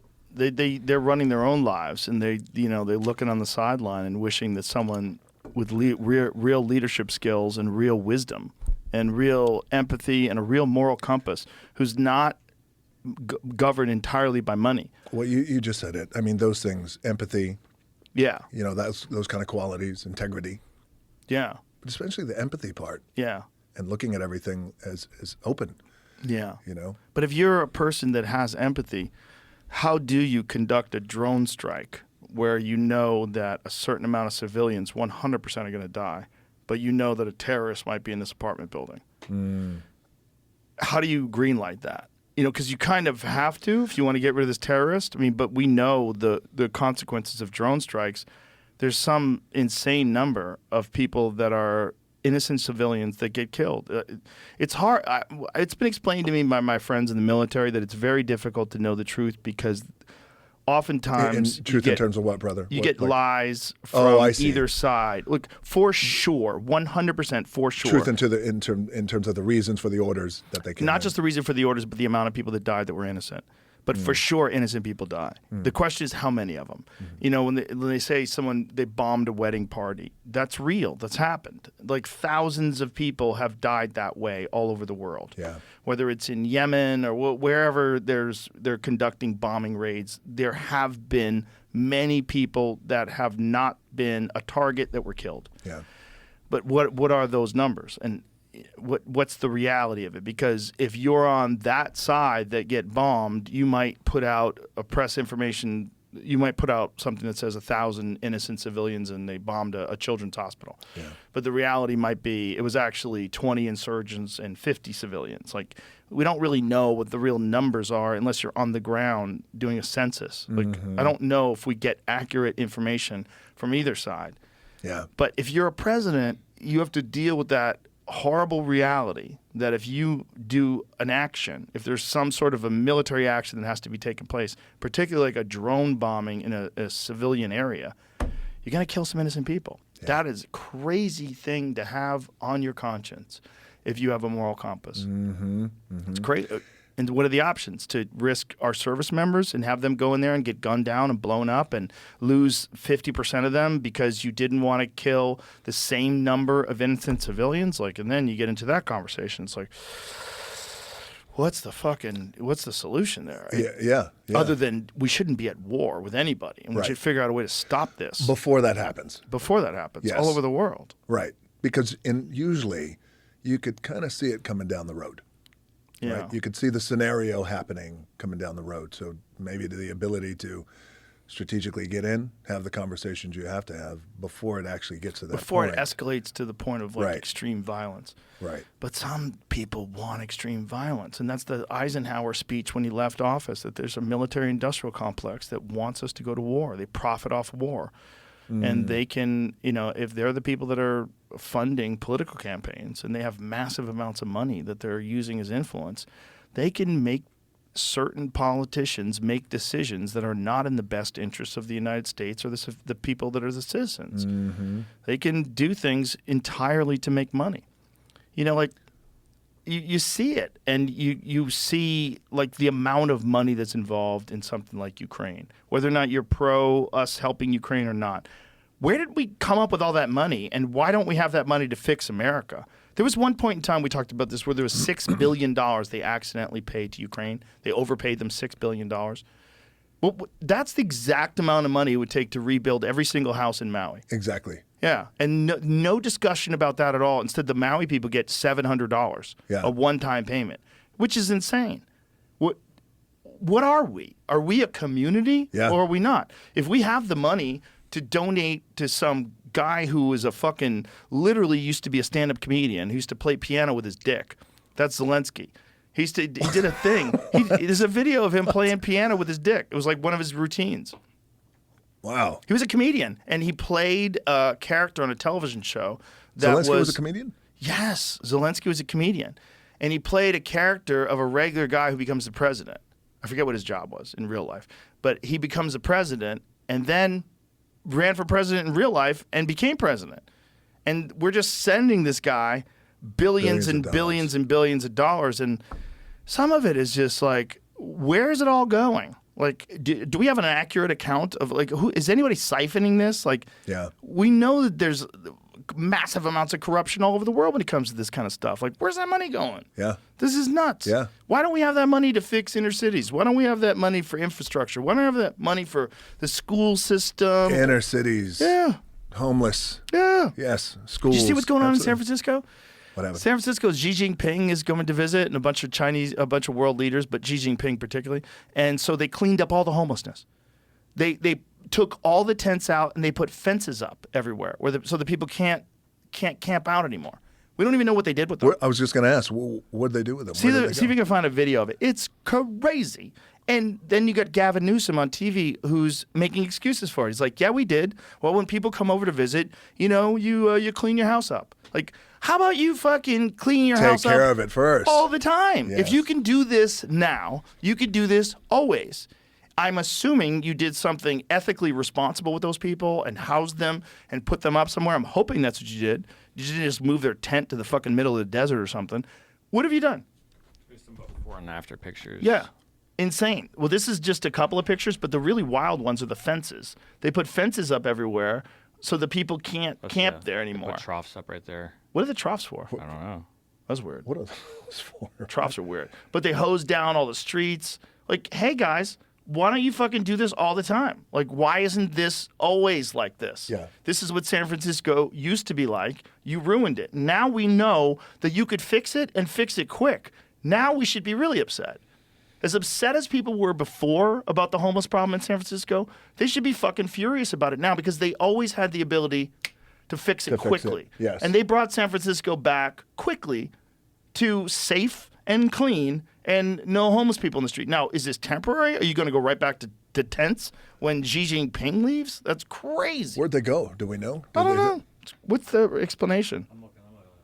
It's wild. It's like, oh, you could have always done this? Yeah. Why didn't you do this from the beginning? Yeah. What, Nordstrom's wouldn't have had to close. All those Walgreens, everything's closed in San Francisco. They're all leaving the city. It's like the city's a fucking zombie wasteland. And you could have cleaned it up at any time? Mm-hmm. Wild. Especially with that money. What you said they overpaid? Overpaid $6 billion to Ukraine. Yeah. Whoops. Sorry. No worries. We're going to pay them more money in the future. That was the idea. Like, we'll just add it on to the money that we're going to give them in the future. But no discussion at all. People have completely forgotten about Maui. No one discusses Maui. It never comes up. Well, brother, you know that those are my people. Yes. Right? Polynesian people. My grandparents are buried over there in the islands, my family. So we started that fund, the People's Fund of Maui. And now we've helped over 8,000 people, $1,200 per person who is verified, over 8,000, which is really amazing. But one of the biggest things, which, first of all, the whole fucking thing was so heartbreaking. But then also, don't forget about Maui. And it's crazy because the work, now that me and the team have been putting it, like, it doesn't end. Right. It's a continuous calling these corporations, hey, remember, these are our American people. Right. They're not just out there on the island. Like, right. These are our American people. We can't forget about them. So it's a wild thing. It's wild that that's not done by the government. Like, Yes. why wouldn't they do that? It's the biggest wildfire, the worst disaster. In 100 years. In 100 years. We don't even know how many people are dead because so many people are unaccounted for and they can't find their body. There's nothing left. They're incinerated. Oh. So how do you find who's missing and who's gone? You don't know. It's going to take a long time to sort it out. Well, and the bill back to stand everybody back up on their feet and the families, it's going to take a long, long time. Long time. But if you think about it, we stood this fund up on its feet, brother, within 6 weeks, just like that. They're still waiting for the governmental money. It's insane. It's insane. It's insane when you think about how much money we donate to other countries.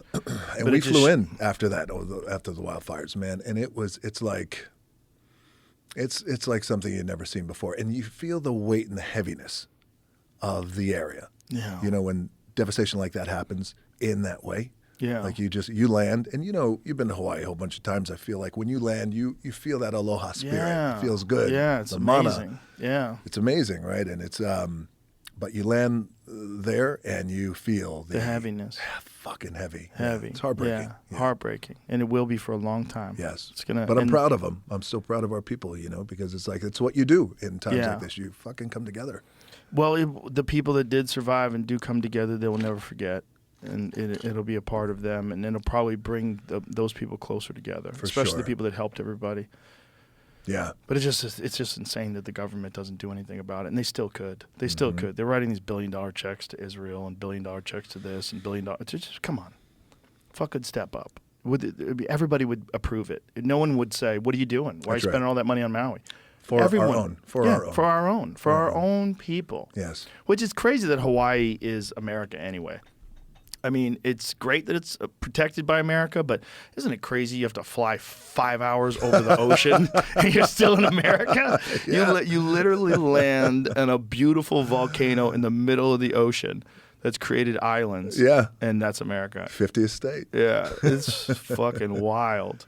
But if that is America, we should treat it like it's America, and we should protect it like it's America, and we should help them like it's America. Protect it to the core. And $700 per person is not doing that at all. A one-time payment. It's so insulting and so insane in the light of all this public knowledge of the amount of money that we're sending to other countries. Yeah. Well, you know what we did on this fund, just so you know, it's $1,200 per month. Oh, that's great. It's great for months. And help. anyone who's verified, and with Polynesian culture, there's a lot of people in the house at times, like aunties and uncles and grandparents. So there's some houses that are getting $4,000, $5,000, $6,000. That's great. That's really great. Yeah. Yeah, that's something. And again, it should be coming from the government. And it could be done. It's not something that couldn't be done. I mean, it's something that everybody would support. Take care of our own. Take care of our own. First. Yeah, I mean, Yes. what are we if we're not a Yes. country? If we're not a It's the same thing with family. Right? Yes. Like you would take care of your family Yes. first. I take care of my family first. Yes. Take care of our American people. It's a community. First. We should be a community. Yeah. And we're so divided and polarized right now. And I think a lot of that is accentuated by social media. And also accentuated by the mental illness of being obsessed by social media. Because I think it is a mental illness. I think it's a mental illness just like gambling addiction is a mental illness. Yeah. I think it's just that people are goddamn addicted to apps and their phone and just reading stuff and attacking each other. And Yeah. it's caused this divide to be Reading stuff and believing. yeah, well, it was when I was a kid. You could have a Republican friend, like it was no big deal. Yes. It's no big deal. Like, oh, Bobby likes George Bush. Of Who course. cares? Who gives a Right. fuck? You know, you were a supporter of Bill Clinton. He liked George Bush. Nobody cared. Nobody fuck you. You know, it wasn't like you're a Nazi. Like I'm a Nazi. I just want lower taxes. What the fuck What are you talking saying? about? How did I become a Nazi? Dude, You it's know? it's the craziest thing. I have friends who support Trump. I have friends who support Biden. I have friends. Do you really have friends who support Biden? I do. Come well, on. no. Here's what I do. I have friends. Thank you. That's a good check because that's important. This is important context. They support the Democratic Party. I have friends who are loyal to the party. Yes, and Okay. they're the progressive. Right. Yes. Loyal to the party, Yeah. support Trump. I have friends who are like, fuck it, I'm not voting for either one. Last election, this election. But it's that kind of thing that I would love to see us get to that place where it's okay. Yeah, it should be. Yeah, you Should vote be for able- that person, no and problem. People should be able to have discussions about the differing opinions and not turn into just some crazy insult fest, which is what you see online. And you see it all the time. You see it online even with political commentators. They get in these interview sessions and they fucking start yelling and screaming at each other. It's like, It's fucking, fucking insane. stupid. It's bad for you, too. It's bad for the Yes. people that are engaging in it. It's bad for everybody who's listening. Well, so yeah, and it's unhealthy. Not only Yeah. unhealthy for yourself, but also just in terms of humanity, man. Mm-hmm. Yeah, it's bad for humanity. Yeah, absolutely. Yeah. Let me ask you this: you were you talked about it's hard, even for our guys, our military boys and girls who are on the ground, to get information that they feel is really accurate. Mm-hmm. Like, what have your guys said? Like, for example, Marcus Luttrell, who's our friend, and Tim Kennedy, and I have two Navy SEALs in my family, two cousins. Like, what are your guys saying? How do they combat the idea of not getting the correct information? Well, they do their very best, and especially like special operators, SEALs, Rangers. I mean, they get pretty solid information for what their objective is. But obviously their objective is very narrow. They deal with whatever the situation is, they have to go and take care of it. They need to know how many enemy combatants. They need to know who's in the house, what's there, how to get in. You know, it's a very specific skill set that these gentlemen have. And they have to rely on accurate information. And for the most part, they're the very best at getting their accurate information to those special operators. But when it deals like with a worldwide scale, like trying to figure out what's real and what's not and who's telling the truth and who's not, it's like, fuck. Good luck, because there's so much Russian disinformation and Chinese disinformation and American disinformation. I mean, there's just entire groups of people dedicated to these troll farms that just go online and make things up and attack people and try to organize these campaigns against a certain idea or a certain political candidate, and it's just organized and it's funded. And it's hard if you're a person and you have a family and a job and interests, and you check the news every, once a day, twice a day. Try figuring out what the fuck is actually going on. True. Yeah. Yes. So I always tell people, especially younger people, like, hey, be careful. You could read it, but be careful about really what you believe. Yeah. And what's funny is, and I'm sure you notice this too, and for a lot of people listening, is when you see the trolls and these campaigns that are funded, right, and they look like they're legit and they got all their shit together, is what I always find interesting is the loudest shit talkers on there who are saying really, like, enough where it really stops you in your tracks. Like, wow, you really took the time to type that. They have 0 posts on their account. Yeah. Very few posts, very, very few followers. And the only thing they want to do is that.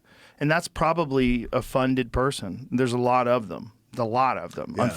But of course there are. Right. It's an effective technique to get people. Mine? Yeah. Killcliff. This is my own flavor. So what is it? Spicy pineapple. That was my nickname in college. Ooh.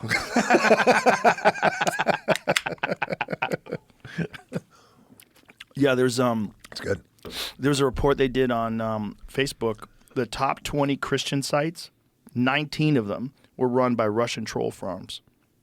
19 of them were like stirring people up, and the resurrection is coming, and Jesus. How do we navigate and combat that? Mind reading. Yeah, we have to get to a point where technology allows us to legitimately read people's thoughts, and I think that's coming quicker than we realize. I think that's around the corner. I think that's 10 years from now. If we don't blow ourselves up within 10 years, we're going to be able to read intentions. We're going to be able to know thoughts. We're going to be able to know things That's about interesting. How do you think? Like, what's technology? The first step? Yeah. Probably some sort of a wearable device initially, and then for probably higher bandwidth applications, and especially for people that have neurological conditions and spinal cord injuries, they're going to start implanting like Neuralink. And one of Neuralink's first goals is to try to bring people that have spinal cord breaks and people that have lost control of their muscles, and to bring them back to mobility. And they think that that's possible, which is amazing. Wow, that great. What they're going to be able to do is bypass, I'm crudely phrasing this, if you're a scientist, I'm sorry, but they're going to be able to bypass the human neurological system in terms of like how you move your arms and body and muscles, and do it electronically. And they think they can do that. And they think that's going to be one of the first medical applications for this kind of a thing. But the other thing that Elon said to me, he said, you're going to be able to talk without words. Now, when most people say you're going to be able to talk without words, I'm like, yeah, man, that'd be wild. But when Elon says it, you're like, for real? Yeah. Like, you really think we're going to be able to talk without words? He's like, 100%. What's the B side to that? Like, what is that exactly? It's going to be something. That technology. This technology will be some sort of an implanted device that allows you to have constant access, probably to something akin to ChatGPT and AI, or the next level of it, along with some interconnectivity with other people that are wearing the same device. And it'll probably initially be something that translates languages instantaneously, and then as it advances, it will be able to read thoughts. And you'll be able to transfer images, things you see. I will be able to have this thing in my mind and show my friend Greg that I'm sitting here with The Rock having a conversation, and he could see that through my eyes. We will have universal connectivity with all minds that have that thing. The real problem is the haves and the have-nots.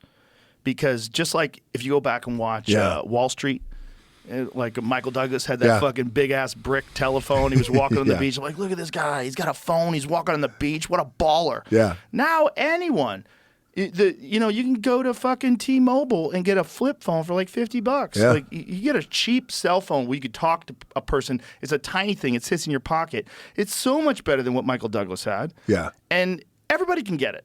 But back then, it was super expensive. Nobody had it. Yeah. And the haves, like Michael Douglas in that movie, Greed is Good, they used that thing to advance their career. Multiply that times 1,000,000, and you have the advantage of the initial adopters of whatever this thing is.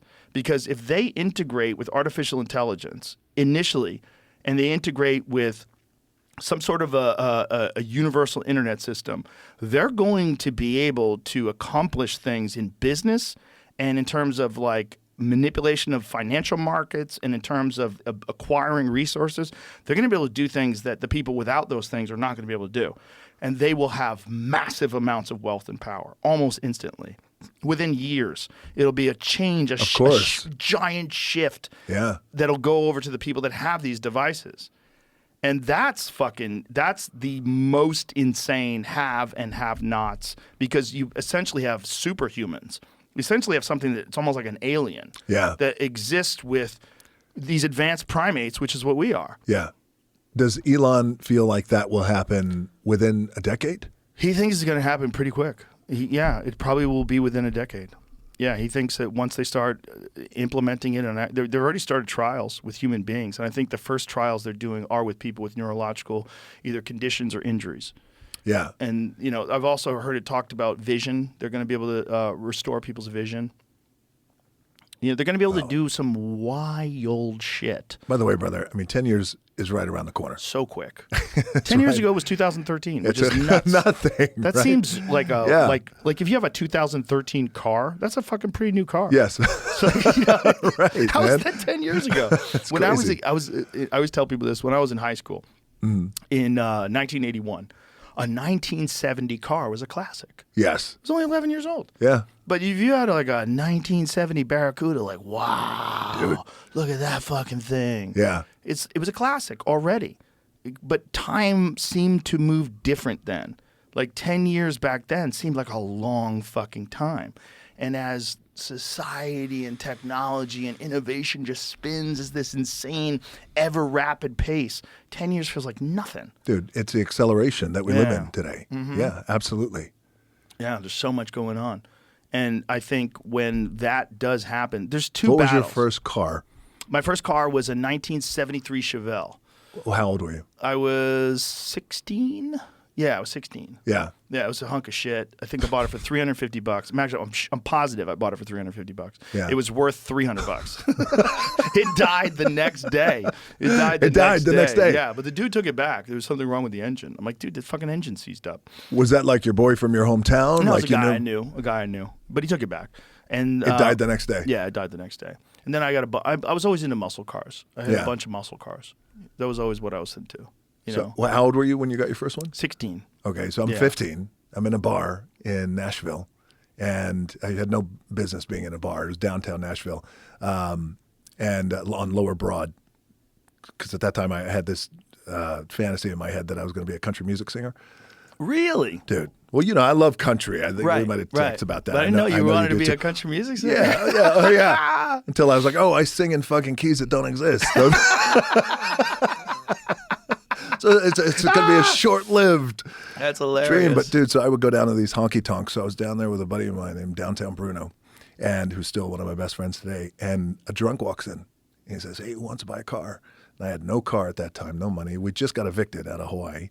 And I said, I'll buy it. And I had no money. I said, how much? He goes, $75, $80. I said, cool. I tell Bruno, how much money you got? He goes, I only got 40. I said, give me 40. So I give it to the drunk, who's probably high too as well. And I said, here, I'll come back and give you the other 40. It was, so speaking of cool cars, it was a 77 Thunderbird. Ooh. Right? Blue. There you go. That was it. Only cleaner. That's it. So dude, so check this out. So it was a hunk of shit. This is a beautiful one here on the screen, but mine was a hunk of shit. Give the drunk $40. I said, all right, hey, I'll come back and give you the rest tonight. I get in the vehicle. I start driving down the road. Downtown Bruno's following me in his car. I'm like, fuck, I got my first car. You know how it is when you're a kid, right? You're like, this is it, brother. This is it. I'm driving down the road on I-65 down to Nashville, and I hear a lot of noise, some rustling. In those big bodies, they have the back seat and the floor is really wide. Mm-hmm. There was another fucking drunk on the floor.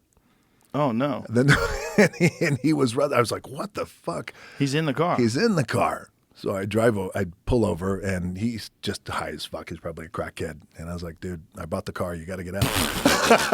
This is my house. Yeah, it's my house. He gets out. And then the next day, I go to put gas in the car. By the way, I'm 15. I have no fucking papers. The car's probably stolen. Probably. I try to put gas in it, and the guy, the drunk, the crackhead, didn't give me the gas key. Oh. Remember those old school Yeah. cars that had the gas key? Yeah. So I ditched it at a fucking Burger King. Bah! That was my first car. You get the Chevelle that broke down the next day. You just left it there? I had no Why choice. didn't you just jimmy the thing open? It's because even at that time, and I appreciate me as a 15-year-old, I'm like, you know what? I don't think the universe really wants me to have this fucking car. And by the way, my mom's going to come. She goes, what the fuck is this? Where'd you get this car? Right. No insurance. Nothing. No nothing. No inspection. Yeah. Nothing. Yeah. Dude. Yeah. The first car, the first time that you could just go wherever you wanted to go, to me, that was magic. I could just go wherever I wanted to go. Yeah. I just remember just getting in the car and just driving for the sake of driving. Yeah. Which I rarely do anymore, but every time I do, I enjoy it. Sometimes I like to just get in a car and just drive. Just Is that go the best? somewhere. Oh, yeah. Yeah. When you can't, I remember I had my car repossessed when I was 21, when I first started doing comedy. I just went broke and I had a... Full on, they came and they took it Oh, away. yeah, they took it right in front of my house. They fucking towed it, and I knew I was behind on payments. And then now I didn't have a car. And I remember that feeling of like having to take the bus and having to take the train. It was such a fucking drag. Oh, man. And then when I earned enough money to get another car after that, it was like this giant weight got lifted off to me. Now I could just drive around. Yeah. It's like the freedom of being able to go places. When you're a young kid, that's an amazing freedom. Yeah. Just to be able to just go. I need to go to work. I need to go this place. I want to go to my friend's house. You can just go. Just go. It's incredible. It's the best. Yeah. It's a great feeling. Did you, where was that at? In Boston. In Boston. Yeah. Yeah. And then what kind of car do you drive today? Like, what's your go-to? Well, I have a lot of cars. I collect cars. I have too many cars. But my car, I drive my Tesla a lot. I love it. Yeah. I love that fucking thing. And I drive my... Everybody who I talk to has a Tesla loves a Tesla. They're fucking great. Yeah. Jamie's got one. He's got the one I have, the Plaid. They're the shit. Yeah. They're so fast. It's Is there it's a time machine. How about, that's what I hear. Is there an SUV available? Yeah, Or, they have an SUV and they have the Cybertruck that's coming out. how about a pickup truck? That's the Cybertruck. Oh, nice. Have you seen it? You haven't No. seen it? You haven't seen the Cybertruck? All I drive is pickup trucks. Oh, Elon brought one here the other day. It's fucking Badass. insane. It's insane. It's insane. It's a spaceship. It looks like something. Seeing it in real life is so fucking cool. There's something about photos are kind of, they don't, it's not, you're not in context. You're not physically there where you get to look at it. Yeah. But when you're physically there and you look at it, you're like, oh my God, this thing is so fucking cool. Yeah. Because it doesn't look anything like any other car. That's it. Wow. It's bulletproof, by the way. It's also arrow-proof. I shot an arrow at it the other day. He told me it was arrow-proof. So I pulled a fucking arrow back and I launched it into his door. It bounced right Nothing. off. Barely scratched it. Barely, like you could see a very slight mark where Yeah. it hit it. But he said it'll stop a 45 slug. Wow. Yeah, why? I go, why? He goes, because it's cool. Well, that was, I was just going to ask why. Because it's cool. Like, that's literally what he did. I mean, the whole thing is made out of steel. The whole thing is made out of steel. Is it heavy as Heavy as fuck. That's me shooting the arrow at it. Wow. So you see, that's like right when the arrow releases and hits it, it's fucking Yeah. sparking up. Look at that. Yeah, it was, I mean, fucking just ate it like it was nothing. Yeah. It's just cool. I mean, he just decided to make it like it's, just make the fucking coolest cyber vehicle that he can. Yeah. He just likes, look, he's the best kind of billionaire to me because he does wild shit. I mean, Yeah. he made the fucking tip of the SpaceX rocket pointy because he wanted it to look more like the one on Spaceballs. Literally. I mean, that's literally what he did. Yeah. He's just a wild fella, Yeah. and he just decided. So idea, yeah. make it happen. But it's hard. I mean, he detailed the process of going from an initial concept, making a demonstration vehicle, and then production. How difficult it is, and how Yeah. many things have to line up. Right. Especially when you get something that's incredibly innovative and complicated. I was going to say, so the innovation, the complication, the production cost on that, and how heavy it is. What do you think that's going for? I think there's going to be 3 different tiers, he said. Yeah. There's going to be a beast mode, which is like the most insane, 1,100 horsepower, 3 electric engines, 0 to 60 in under 3 seconds, which is insane for like a 7,000 plus pound vehicle. 3 seconds. 3 seconds. Wow. Yeah. Okay. And then there's going to be a lower tier model. But even like if you get a Model 3, which is like their entry level Tesla, it's fast as fuck. Mm-hmm. It's so fast. It's so competent. It's a joy to drive. Yeah. And if you've never driven an electric car, you got to get past the fact that it doesn't make any noise, because a lot of people love the rumble of the V8 and all that jazz. Yeah. But if you can get past that, just the sheer ability that they have to just go, just take off. Yeah. Mine goes 0 to 60 in 1.9 seconds. Do you miss the rumbling of the muscle cars? I just drive a muscle car when I miss the rumble. Yeah. Those feel different though to me. When I Right. drive that's like I'm on a ride. That's Yes. like I'm on a Disneyland ride for adults. It's like, woo! Yeah. I don't even have to go fast. Just a rumble and a shift in the gears. And Yeah. it's glorious. I love them. Those things they're in my DNA, because when I was a boy, those were the coolest cars. Those were the cars that everybody, all my friends, we all wanted. We all wanted muscle cars. Everybody wanted a 1970 Challenger or a 69 Camaro. Like, that's what everybody wanted. So those are the cars that I really love. What's your baby? That's a muscle car. I got a bunch of them. Yeah. I like them all, I have a 1970 Barracuda that's fucking insane. The Color? Roadster shop built silver. And Nice. it's got a 900 horsepower Mercury engine in it. Yeah, it's a racing engine that goes to like 9,000 RPMs. That's my car. Wow. Have you opened it up? Oh, yeah. Yeah? Yeah, that thing's a beast. Look at that. That thing is really fun. That's really fun. But that was the car my mom had. My mom had a 71 when I was a kid. Oh wow. And I So was like, there's an emotional thing. Oh, there. yeah. To me, that was always the car. Barracudas were they only made them cool for like 3 years. Yeah. But in those 3 years, that body shape is just so badass. That's what John Wick had in John Wick 4. Yeah, dude. Yeah. That 71 Barracuda. You know what's crazy when you tell me that, because it informs a lot in my head. Like, oh, hey, my mom had that car. Mm-hmm. So just emotionally, there's a real emotional connection there. So growing up, I never had muscle cars in my life, and even my dad. So what's crazy is wrestlers, and I know you've had some few wrestlers on, especially my dad's era in the 80s, those guys. It was always important that the wrestlers either had a Cadillac or a Lincoln. Oh. So they're always flossing, always looking Yeah. amazing, pulling up to like the arena in a caddy, or like that was a prerequisite. Oh, yeah. And then we drive home to our fucking trailer park. But it was crazy. So growing up for me, it was less muscle cars, even though I appreciated them in movies. Mm-hmm. It was more, dude, I can't wait to get a caddy. Yeah, caddies are Like great. that's the thing. You know what I mean? It's like just you're floating. Yeah. Just floating down the road. Yes. Yeah, those were the shit. But They're it's still also amazing. that thing too about like just the emotional connection. Mm-hmm. And then I realized when I got my first caddy, I was like, well, hold on a second. I like it actually represents like what we call in the wrestling business working the gimmick, meaning, oh, the guy's working the gimmick, and I thought, I don't want the caddy if it makes me feel like I'm working the gimmick. Right, You know right, what I mean? right. You're flossing, like almost stereotypically flossing. Yeah, like everybody does. Correct. Yeah. That's why I went to pickup trucks. Christian Bale drives around in a it's a 2003 Toyota Tacoma. And so that's like Christian before, Bale's worth like $150 million. No, before no he bullshit. became. No, right now. That's what he drives around in. 2003 Toyota Tacoma. Wait, That's what he drives. What's the emotional thing by? Do you think there's a connection there with Christian? He says and- it's good. It's a good car. It never breaks. He's like, if someone needs me to carry something, I can put it in the back. He's just fucking. He's an artist. And he's just pragmatic. just doesn't give a shit. He doesn't give Yes. a shit. He's not interested in material Of the possessions. bullshit.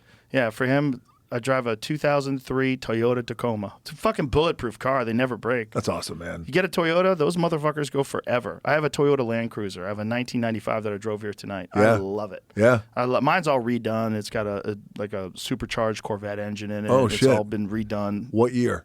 1995. So, 1995 was finally when I came out of Miami, University of Miami, and started wrestling. Or no, in 96. And that was my first car after the crackhead car that I had to leave it. What'd you get? Land Cruiser. Oh, those Used are great. Land Cruiser. They're great. Oh, great. They will go hundreds of thousands of miles and not fuck up. Yeah. Yeah, those cars they just over-engineered them. The Japanese they know how to over-engineer a car to make it incredibly durable and reliable. Yeah. And that was great, too, because that put a lot of pressure on American automobiles because there was a lot of people that didn't want to buy American cars for a while in the 80s because they fucking broke all the time. Yeah. But those Toyotas, they fucking never break. Yeah. The Lexuses, I've had 3 of those Lexus big Forever. trucks. They go forever. They never Those fuck up. Lexuses, yes. They Those always SUVs. There's never a problem. Yes. Electronics work flawlessly. Everything's flawless. You never have an issue. Never, dude. They're just over-engineered, and that's, it's like it's developed a loyal fan base, but, you can have a 2003 and be Christian Bale, and it's not going to break. There's no, You're set, man. there used to be a thing where they would sort of like build in the fact that you're going to have to buy a new one soon. Yeah. Like they wanted things to break down so that you would have an incentive to get a new one. Yeah, that's right. Yeah. There's this great Merle Haggard quote from one of his songs. I wish a Ford and a Chevy would still last 10 years like they should. It's really cool. Crazy. Yeah. Yeah. They do now. That was back then. I was going to say they do now, They and, do and I now. drive Fords all the time. So Yeah, they're great. Yeah. Now, like if you go on a ranch, almost everybody has an F-150. Oh, 'Cause that's those my fucking jam. things are bulletproof. F-150, 350, the Raptor. Oh yeah, I love them. I have a TRX. That thing's the Yes. shit. It's a badass, isn't that it? thing's the shit. Mine is a Hennessy, so it's 1,000 horsepower. You It's 1,000 horsepower because the 700 is not enough. It's not enough. Yeah. What kind of wheels and tires you put Oh, on the that thing? Hennessy puts them on. It's all he does, like a whole suspension change and Okay. he upgrades the brakes and yeah, that's That's what it? mine looks like. Fuck. Yeah, that's not mine. Mine's black, but it looks exactly like that. Were you opening up that up? At? Not Like, really. I don't really open it up. I just like that it can do it. Yeah. It's just fun that it can do It it. can do And it. sounds glorious. It Yeah? sounds like America. You turn that thing on. Yes. It's just, Sounds like America. Yeah. it just sounds perfect. It's the best Yeah. part, man. Yeah. And if you're in Texas, I think you have to have a pickup truck. I think it's a law. If you're a man and you're in Texas, you probably want a pickup truck. Dude, I used to live here in Texas. Where'd you Yeah, live? Dallas.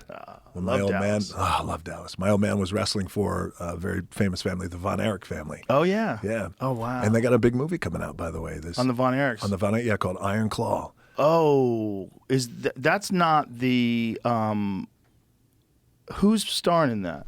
Zac Efron. Zac Efron. Zac Efron, Yeah, yeah. that is a Zac Efron movie. That's great. Yes. Some other actors too, I think, right? Who's in it? But yeah, that's a. That's it. Yeah, Oh, there they okay. are. Official trailer. Yeah. All right. Anyway, That's a wild family. a wild family, and just tragedy. Yeah. But my old man wrestled for their dad, which is the guy on the left. That guy looks like the dad of a bunch of pro wrestlers. Yeah, it is. Look at him. Look at a hard ass with fucking tape on his knuckles. Fritz Von Erich. Look at his knuckles. The guy's covered in sweat and he's wearing a fucking like a regular And work T-shirt. It looks like blood on it too, Yeah. as well. The guy in the middle, Kevin Von Erich, is the only one of the brothers that's still alive. Wow. The guy all the way on the right, Kerry, was my hero, man. And what's crazy is when my dad wrestled for for Fritz Von Erich, we lived in Dallas, and every week at this famous arena called the Sportatorium, this tiny little arena, the size of like a little flea market. Those guys, I used to wrestle with them in the afternoons and just roll around the ring. Wow. It was wild. That's wild. Yeah. Anyway, How old were you when you had your first pro wrestling match? I was 24. Wow. 24 years old. So how about this? So I again, like we were saying earlier, football for me was a ticket. Like that was the thing that I was really going to make it. And then I didn't. And I thought I'm going to shift my focus onto something I think I'm going to love. I think it's in here, passion. It's pro wrestling. And so I'll tell you a quick story. So my coach from Calgary, I played up in the CFL. I got cut from the CFL. Got cut in October of 95. He calls me in December of 95 and says, hey, I want you to know, even though we cut you, I want to bring you back next season. Think you got some real potential. I want to have you back. Dude, so I'm on the phone. It's one of those old-ass phones that are on the wall. I'm on the phone. I see my dad over there in the chair. My dad's just an old-time grizzly wrestler. We're living in his little apartment in Tampa. My mom's over there on the couch. And I tell the coach quietly, Wally Buono's his name. Great guy. I said, hey, thank you for the opportunity. I really appreciate it. But I'm going to have to close this chapter in my life. And he's like, I hear him kind of softly talk. Okay, yeah. And I said, so thank you very much. I appreciate it. Hung up the phone. My dad said, "Who was that?" I said, "Oh, it was a coach from Calgary." He said, "What do you want?" "Oh, he wanted to offer me another contract for next year." By the way, the contract was like, I was making $300 a week Canadian. Wow. So there was no money up there, at least not for me. And he goes, "So when are you going to go?" My old man said this. I said, "I'm not." He said, "What do you mean you're not?" I said, I think I'm done. I'm done with football and the pursuit of it. It's just not in my cards." He said, "What are you going to do?" I said, "I'm going to get in the business." He went, "What business?" I said, "The wrestling business." Dude, we got in the biggest fucking fight. Really? The biggest. And He didn't want you to do it? He didn't want me to do it. But my old man was a groundbreaker, first black tag team champions in WWE. He was jacked. Pull up my dad if you can. Rocky Johnson. I want to show you. Like he was Oh, I know your dad. jacked, man. He was jacked. He was part of that group in the early 80s, right? Who were like bodybuilding is. and look at that so, shot. What? Damn. That's the genetics, son. That's it, brother. That's where rock genetics come. That's it. Yeah. Oh, my God. He was jacked. So, yeah, and we bonded. He used to get me up and take me to the gym when I was 5, sit in the corner, and that's how I got to, really bond with my dad. He didn't want me to do it. And we got into the biggest fucking fight. My mom's crying, I'm crying. And he said, "What do you think you have to offer?" I said, "I don't know. Maybe I'm going to fucking suck, but I got to give this a shot." And ultimately it got to a place where I said, either you're going to help train me, I'm asking you to help train me, or I'll go to somebody else. And at that time, Bret Hart and that whole family had his dungeon up in Calgary. I said, maybe I'll go to Calgary. He agreed to train me, but I realized he didn't want to see that happen because he felt like, hey, look around. Like I was one of the successful ones in wrestling, but I got a little fucking apartment that I can't even afford to pay $500 a month. I don't want this for you. So we got into a huge fight. He eventually trained me. I call a guy after 3 months of training, call a guy named Pat Patterson, who was Vince McMahon's right-hand man, very brilliant mind in the world of pro wrestling, first openly gay wrestler, tough motherfucker. I call him up because my parents knew him, and I said, "Hey, Pat, this is Dwayne Johnson." "Who?" "Dwayne Johnson, Rocky Johnson's son." "Oh yeah, what do you want?" "Hey, I'm training to get in the business." "What fucking business?" It's a recurring theme. Everybody's like, "What fucking business?" "The wrestling business." "Why the fuck do you want to do that?"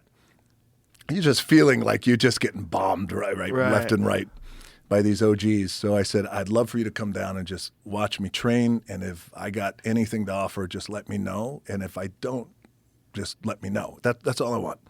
He agreed. He came down, watched me train. He said to me as we're training, he goes, "Can you work as a heel?" Which is, as you know, bad guy in wrestling parlance. Yeah. I said, "Sure, I'd love to." We start the match. I work as a heel, more aggressive, dirty, cheating stuff, right? He goes, "Okay, done. And I trained in a boxing ring, and as you know, boxing rings are fucking hard. It's like this, right? So getting suplexed on the fucking table, so it really hurt. That's how I came up in wrestling. He's smoking a cigarette. I said, "What do you think? Do I have anything?" He goes, "Yeah, you just keep working. Take care of yourself," and leaves. And I was like, did I just fuck? Because he had a lot of power. He was like the vice president of WWE. I said, "Okay, well, thank you so much for coming out." And I said, just keep working. He goes, "Just keep working." Kind of blew me off, kept smoking a cigarette and walked off. And I was like, man, I think I really fucked things up, or maybe I'll take his word for face value, take it for gospel. I'll just keep working. Little I knew, he went home and he called Vince McMahon. He said, "You got to see this fucking kid." And Vince said, "Who?" Rocky Johnson's son." He goes, "All right, let me see him. Bring him out this Monday on Raw, and I'll throw him out in a match before the show starts." Whoa. Corpus Christi, 15,000 people. Whoa. Dude. This is your first match? First match. Oh, my God. So Vince says to Pat, "Okay, great. How long has he been working?" He goes, he hasn't worked. He goes, "What do you mean?" "He's never had a match." He's like, "He's never had a fucking match? I'm not bringing him out. He's never had a match. He's going to stink up the ring." Pat said, "Just trust me." So they fly me out, Corpus Christi, 14,000 people. I go out and have my first match, and I'm 24 years old. Wow. I have my first match. Because usually when you break in, you're wrestling at a farm or there's a barn, 10 people. 14,000 people. I wrestled the Brooklyn Brawler, who's famous in the world of wrestling. And I get backstage. Everyone's, hey, great job, keep working. I see Vince McMahon. He says, you did a good job, but be prepared. I'm going to give you a little bit more tomorrow.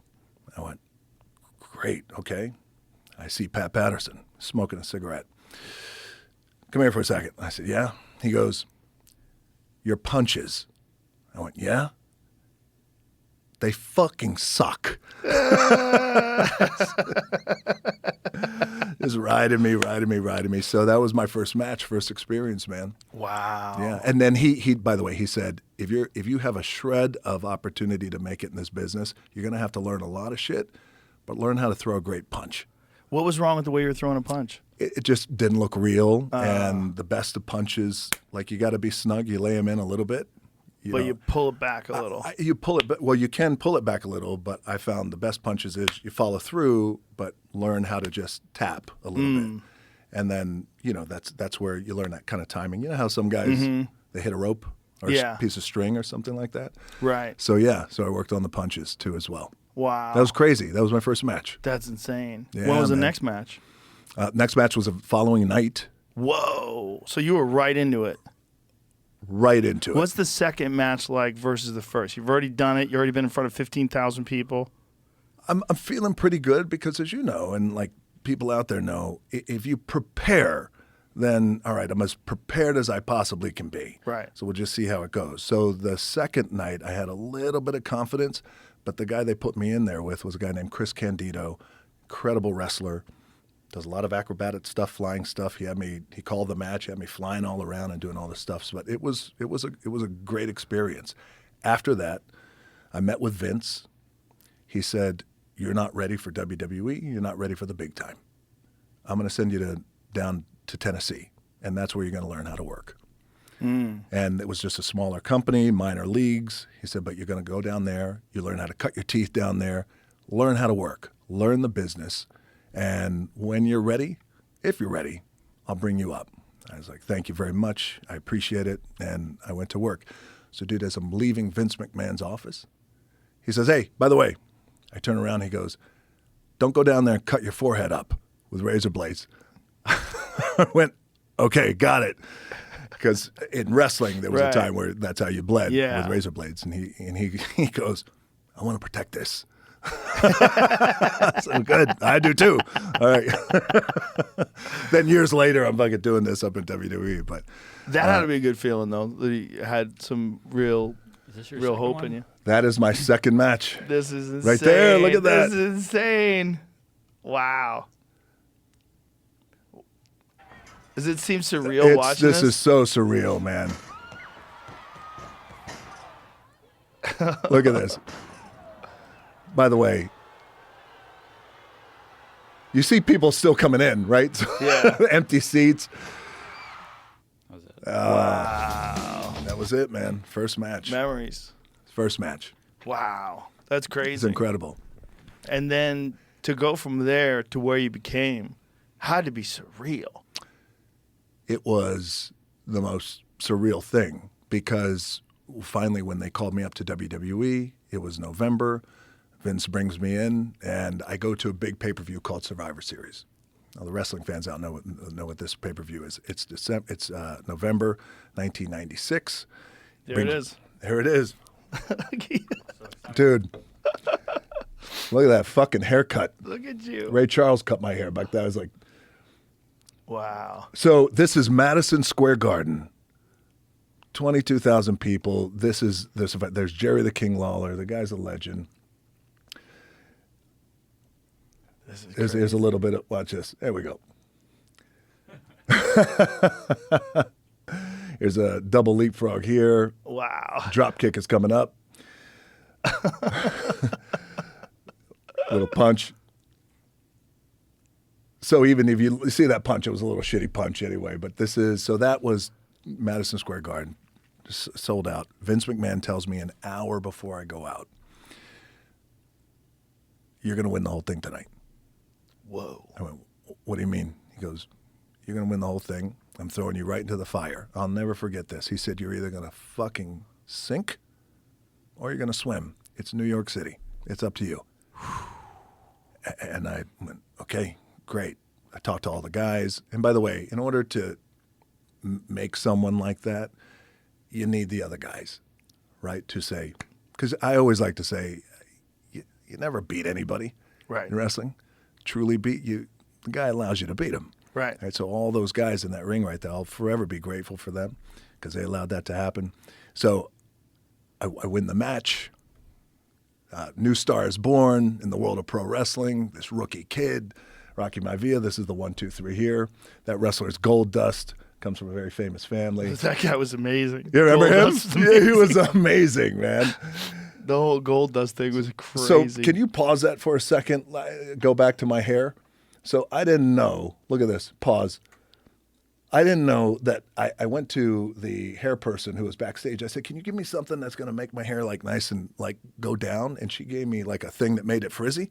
Oh. And then that's what you get, by the way. Just a fucked up haircut on your debut.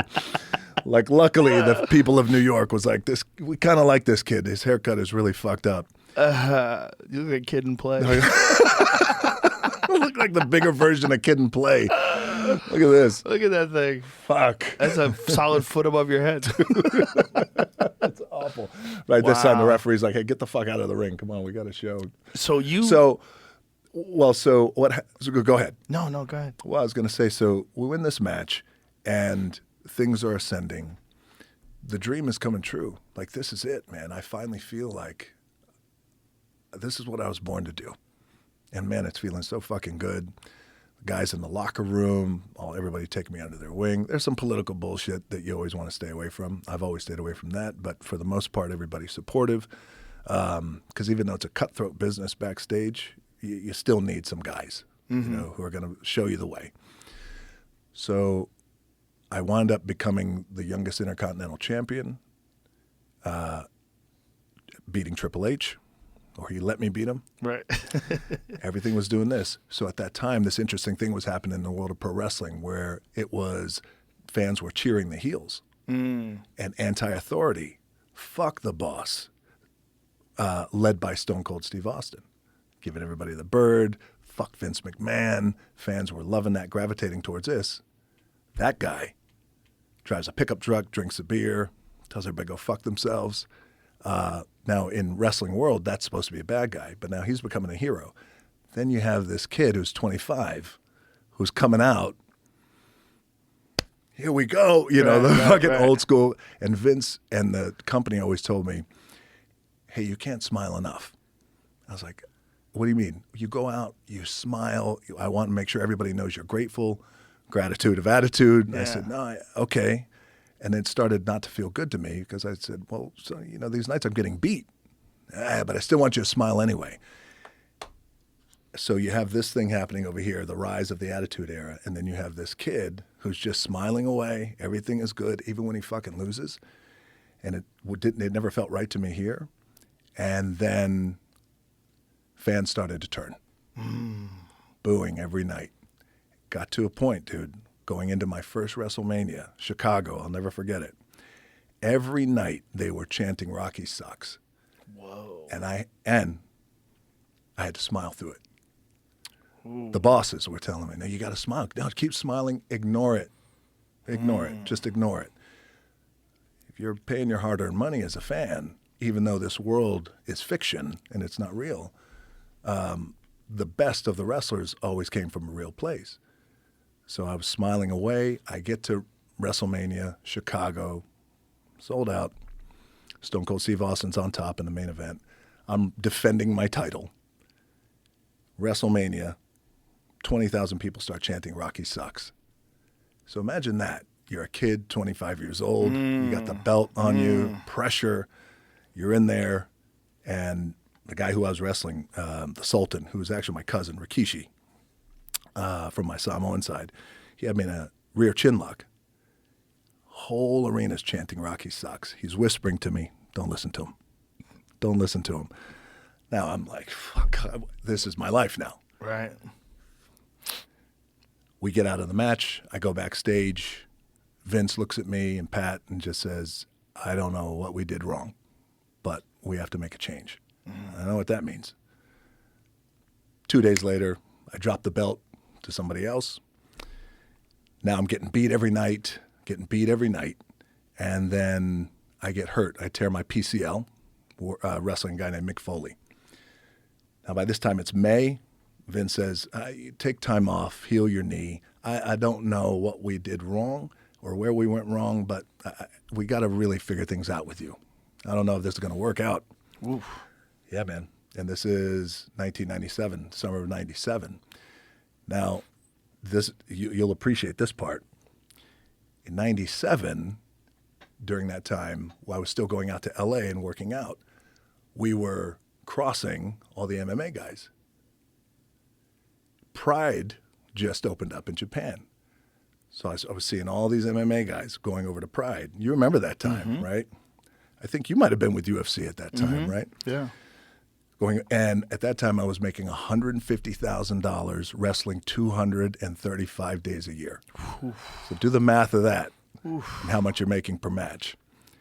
We start hearing, hey, these guys over in Pride are making 250, 350, 500. And I thought then, well, fuck, I don't think I'm going to make it in WWE. People are booing me out of the arenas. I can't be myself. They're telling me to fucking smile. I don't want to fucking smile. It's not who I am. I start talking to Ken Shamrock at that time, who's wrestling with us. I run into Mark Kerr. I start talking to him. He told me a little bit about Pride. And I have this idea in my head. Well, maybe I should train to MMA and go to Pride and make money, real money. And then I don't have to smile. I'm sure I'm going to get fucked up over there and knock one of my lungs loose, but maybe I could do something like that. Find the right coach and train. So I had this whole thing in my head. I was talking to my wife at that time. I said, I think that's the way to go because those guys are paying real money, and these fans are booing me over here for $150,000. I get a call from Vince, and he says, how's your knee? I said, it's healing up. I don't tell him about this idea after I've talked to Shamrock and Kerr and all these guys. He goes, I want to try and bring you back one time, see how it works out. I want to turn you heel. And we have a faction called the Nation of Domination, who DC loves, by the way. That was his favorite, Daniel. The Black Militant Group. He goes, I want to have you join them, and we'll see how it works out. I come in. I said, okay. But I still got this MMA thought in my head. Again, I just want to make money, and I want to be myself. Right. When I get to the arena that night, I'm going to join the Nation. I went to Vince, and at that time, there was only just 2 hours of live show, Monday Night Raw. Now there's 6 hours of show on 2 different programs. So I said to Vince, hey, tonight when I go out there, could I just have 2 minutes on the microphone? And he's like, I don't know. He goes, it's live. You know, all our time's accounted for, allocated. I said, I just need 2 minutes. He goes, why? I said, I just want to be real and just tell the fans how I feel. And I feel like I need to recalibrate things here. He said, fine. A minute, you got. Great. Get on the microphone. Now I'm walking out. They're booing me. Rocky sucks. But now I'm a heel with this heel group. I grab the microphone and I say something like, listen, I'm a lot of things, but sucks isn't one of them. And joining the Nation isn't a white thing. It's not a black thing. It's a me kicking your ass thing. And I'm going to earn this respect one way or the other. Dude, that was the most freeing thing for me in my career. It was like, you know how you have these defining moments? Even in that one little moment, I was just fucking ripping all this open. Saying, here I am. Now you can fucking boo me, but now watch how I respond. I'm going to be real. Now you don't have to smile anymore. I don't fuck the smiling. I'll smile when I want to smile. Right. But now watch how I can respond. Watch my words now. Watch my actions. Dude, the fans felt something that night. Within a month, I became the hottest heel in WWE. Wow. I think this is Oh, yeah. That's the gratitude I get from you pieces of crap for all my blood, my sweat, and my tears. Look at that baby face. Look at Rock. that, dude. This isn't about the color of my skin. This is about respect. I became the youngest Intercontinental Champion in WWF history. And what did it get me? In arenas across the country, I heard chants of Rocky sucks.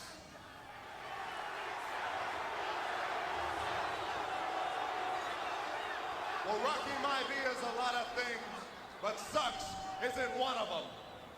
You know, hey, that's not a black thing. It's not a white thing. And hey, let's talk about a racist faction. You want to talk about a group that's prejudiced? Let's talk about the DOA. The DOA epitomizes racism. But hey, you know what? The hell with the DOA. I want to make one point to all you jackass fans out there. Rocky Maivia and the new nation of domination lives, breathes, and dies respect. And we will earn respect by any means necessary. That was it, And brother. that's it. That started off the heel journey. Started it off, man, and then that was it. But you know what it is? I look back on that, and I feel like it's just a life lesson for all of us, which is the most powerful thing you could be is yourself. And even in that crazy world of fucking fictionalized pro wrestling that some people love, some people don't, that idea of Yeah, ripping it out, being who you are. here I am, man. Yeah. Yeah. Vince is just so interesting. He's such an interesting guy. The He fact is. that he's driven for so long, this guy's been just fucking getting after it for so long. And just lives Decades. and breathes this idea of crafting narratives and figuring out who's the good guy and who's the bad guy and how to set up a storyline. And paying attention to what's happening Yeah. politically, what's happening, tapping into that, trying to always have his finger on the pulse of what's happening. You I know, can see how he tried the thing about you smiling all the time. You got a great smile, friendly, good-looking guy. Why not? Have a smile. it's See smile. if people like it. And you know what he said? He goes, I'm going to give you a push, but I want to make sure people, if you smile, then people will know you're grateful.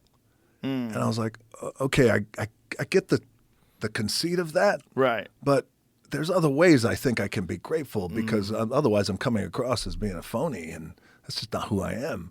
So, and by the way, years later, or even months later, I mean, he admitted, he said, I totally get it. Now I understand. Always got to be. Did Japanese pro wrestling come out of American pro wrestling, or was it a separate thing that evolved on its own? I think it was a separate thing that evolved on its own. Well, I think everything evolved out of American wrestling. That started off in the carnivals, started off in catch wrestling and things like that, which eventually evolved to one of MMA techniques. So the carnivals, for people who don't know, literally they'd have traveling carnivals where someone would take on anyone in the crowd. That's right. And these were real wrestlers, real catch wrestlers who knew submissions, and they would, you know, pin guys and get them in ankle cranks. And Yeah. And so the thing that started going sideways, which required a Vince McMahon type, well, wait a second, we're not doing this right. Because these guys who were just these fucking badasses, you know, they go to the carnival, you know, $10, $5, you come in and try your luck if you could beat the champion. The champion beat the shit out of all of these guys. But every once in a while, you got a guy who came in out of the blue, off the street, who knew how to protect himself and hold his own, might have known a hold or two, and wind up beating the champion. And this started to happen, and before you know it, a promoter or promoters or whether it's the fighters, whoever it was, the wrestlers possibly, but someone was like, hold on a second, we need to work this because otherwise we're running a risk at us getting fucked up. Like, what if we took the show on the road? right. So that's how this idea of pro wrestling out of the carnival started to happen. It's really interesting because wrestling itself is one of the most dynamic and difficult amateur sports, but they never really figured out a way to take actual competitive wrestling and make it a legitimate professional sport that's watched by people, which is really insane because it's so exciting. Yeah. I mean, so many people don't play tennis, but they still enjoy watching tennis. That's right. How is it that wrestling never got to that place? And I think it's probably because of the carnival wrestling, pro wrestling became a thing that everybody kind of knew was entertainment. Yes. And it became all these characters and Killer Kowalski and all these guys that were like, you know, I'm going to rip his throat out and shit down his neck. And everybody, yeah. And the crowd goes nuts. Yeah. And to try to have just actual like freestyle wrestling become a sport where you're competing for cash prizes like you would do with tennis or something else. I never made it there, which doesn't make any sense to me because so many people wrestle, so many people appreciate wrestling. Wrestling is the cornerstone of MMA. It's one of the Yes. most important. I think the most important, because if a guy is a kickboxer and he doesn't know how to wrestle, wrestlers are just going to take him down and beat the fuck out of him every single fight. Wrestlers can Every decide time. whether the Yes. fight stands or goes to the ground, because once they grip you, you ain't doing shit. That's You're right. going to get ragdolled. That's just a fact. And for whatever reason, boxing has a legitimate professional application. There's even professional karate. There's all these different things. But wrestling as a competition, an actual athletic competition, never took traction professionally. No, it didn't. And as you were saying, I think the cachet and the entertainment value just started to become more appealing, I think, to people. And if you think about it, back in the early 1920s and 30s, and at that time where fucking times were tough, and people were trying to stretch the dollar. What do I want to go see? I want to go see this wrestling event. It feels like, and plus those matches, they would work those matches where they're fucking hour and a half, like a long matches too as well. Crazy. But I will say one of the most important elements, which I know you'll appreciate, and a lot of MMA fighters appreciate, is as you say, wrestling's a cornerstone of MMA, but also for decades and decades and decades, and even still today, having a great base of wrestling is important. Even though there's antics and showmanship and this guy's jumping off this thing and going to the building and bringing the car in and doing all this shit, there's still the basics of wrestling is always very important because, as you know, with catch wrestling, like it taught a lot of wrestling, and myself included because I came up old school, to have real respect for the holds. And to be able to get out of holds, put people in holds, know how to work them or know how to apply them where you fuck someone up if you had to. So I always appreciate that about the basics of pro wrestling. Did you ever amateur wrestle? So, dude, yes. So, especially in Pennsylvania, I got there in Allentown, the whole area in Pennsylvania, as you know, like they're great wrestlers coming out of Pennsylvania and Ohio. But I love pro wrestling. So I was 15 years old. Wrestling coach, who was also the football coach, was like, "Yeah, why don't you come out, right, for wrestling? You come from a wrestling family." I'm like, "Yeah, great." And I had this thought in my head, "I'm gonna fucking kill this." Great. Right. Because my dad was working my ass out on the mats when I was 5, right? And the Von Erichs were working me out when I was 5, right? And so I had this base, holds, lockups, everything. And my first wrestling practice, I was like, "Fuck. This is the most boring shit I've ever felt." And I told my guys I was like, "Guys, because I was just so now conditioned. Now, of course, it's the hardest fucking sport out there. It's the hardest sport. Hardest fucking sport. I have so much respect for it. But you know what it was? It was just me at 15. Dude, I love the pile drivers. Right. I love the bad guys. I want to be a pro wrestler. I get it. I get it. Yeah. It would have been an interesting turn of events if you wound up going to Pride. Oh, my God. Did you have an idea where you were going to train? I had no idea. I felt like I'm spinning here. Did you have any experience in striking? A little bit, very little. My dad was a great amateur boxer. He sparred with Foreman. Wow. A few times, sparred with Ali. That was a little bit more of a show. Great amateur, Golden Gloves in Canada. Like, he was a badass. So he was teaching me how to hit at a young age, heavy bag, speed bag, things like that. So I had a little bit. And I felt like I've always been very coachable in whatever it is that I did, whether it's football, wrestling, track, whatever it is. So I felt like, hey, I'm going to go into this if there's a shot at this and I could go to Pride and make money. By the way, I had this thought of Pride because it felt like, oh, those guys there, they're making money. They're putting on these big shows. There's 20, 30,000 people in these shows. This looks incredible. And not only that, but then I think when you're talking to guys and they're in it and they're saying, yeah, you could do it. You could do it. Well, you know. Shamrock was very smart, by the way, which I really appreciate about him. And at that time, we were wrestling each other every night, so I got a chance to get to know him very well and work out with him. And he was just like, you might just stick with this first. Like, there's a real shot here. Like, you got something here. Stick with this. And if you remember, he started in pro wrestling. Yep. And then went over when you were there, right, in the early days of the UFC. Yeah, he was dominant in MMA in the early days. He was one of the first guys to figure out conditioning. His gym, the Lion's Den, was notorious for being absolutely brutal with their strength and conditioning routines. Yeah. they would put people through a fucking gauntlet to join that team, and it was one of the most difficult teams to join. It was they were like legendary sessions that they would put you through. They would try to break you. Yes. Just try, and he would just try to let you know, like, the worst thing you want to be in a fight is tired. And you are going to get tired as fuck training with us, so that the fight's going to be easy. Easy. Yeah. Wow. And they developed some amazing fighters. Yeah. So many. The early days of MMA. His brother Frank was one of the very best. He was one of the very best complete MMA fighters, in my opinion. The first truly complete MMA fighter we saw, and a guy with insane cardio. Insane. And that was one of the things about Frank, is that he could just fucking go forever. Yeah. And he, like, when he beat Tito Ortiz, Tito was much bigger than him, stronger than him. And he just overwhelmed him with volume and cardio, and eventually beat his ass. I remember that. It was, and that taught Tito a giant lesson. And too. he was in crazy shape too. Crazy shape. Both of them. Jacked. Yeah. Jacked. Frank and Ken. Yeah, and Frank was fighting. I mean, he had been training for like a year and a half, and he was fighting in Japan. Yeah. I mean, just insane. But he was just a quick learner and just fully committed. And by the time he became UFC champion, I mean, he just had an arsenal of skills. Yeah. He was the first truly complete MMA fighter, and people, for whatever reason, they forgot how good he was. Yeah. But he was, in my opinion, the first real complete, Yes. like fully well-rounded submission artist. He could knock you out. He was a dog in a fight.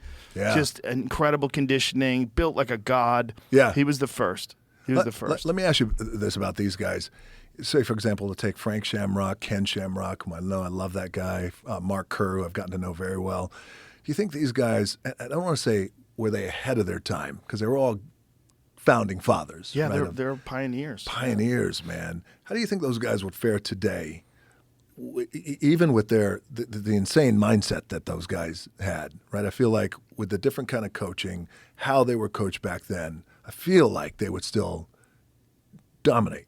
I feel like all champions have a quality that in any era, depended upon the skill level of that era, they would rise to whatever that skill level is. Yes. What's going on today is you've got guys with 1-2 fights in the UFC that are elite fighters. They might have 30 amateur fights, and 11. Yeah, you're getting these guys that are competing now that are first fight in the UFC.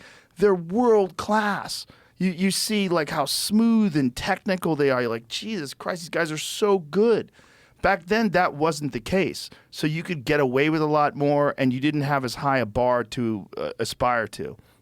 But champions rise to the level of competition that's around them. That's right. And I think guys like Frank Shamrock or Ken Shamrock or Hoist Gracie, they would rise today. They would all rise today because they're champions. This is like there's a mindset. That's right. They would just have to do things differently, and they would have to check leg kicks. In what way?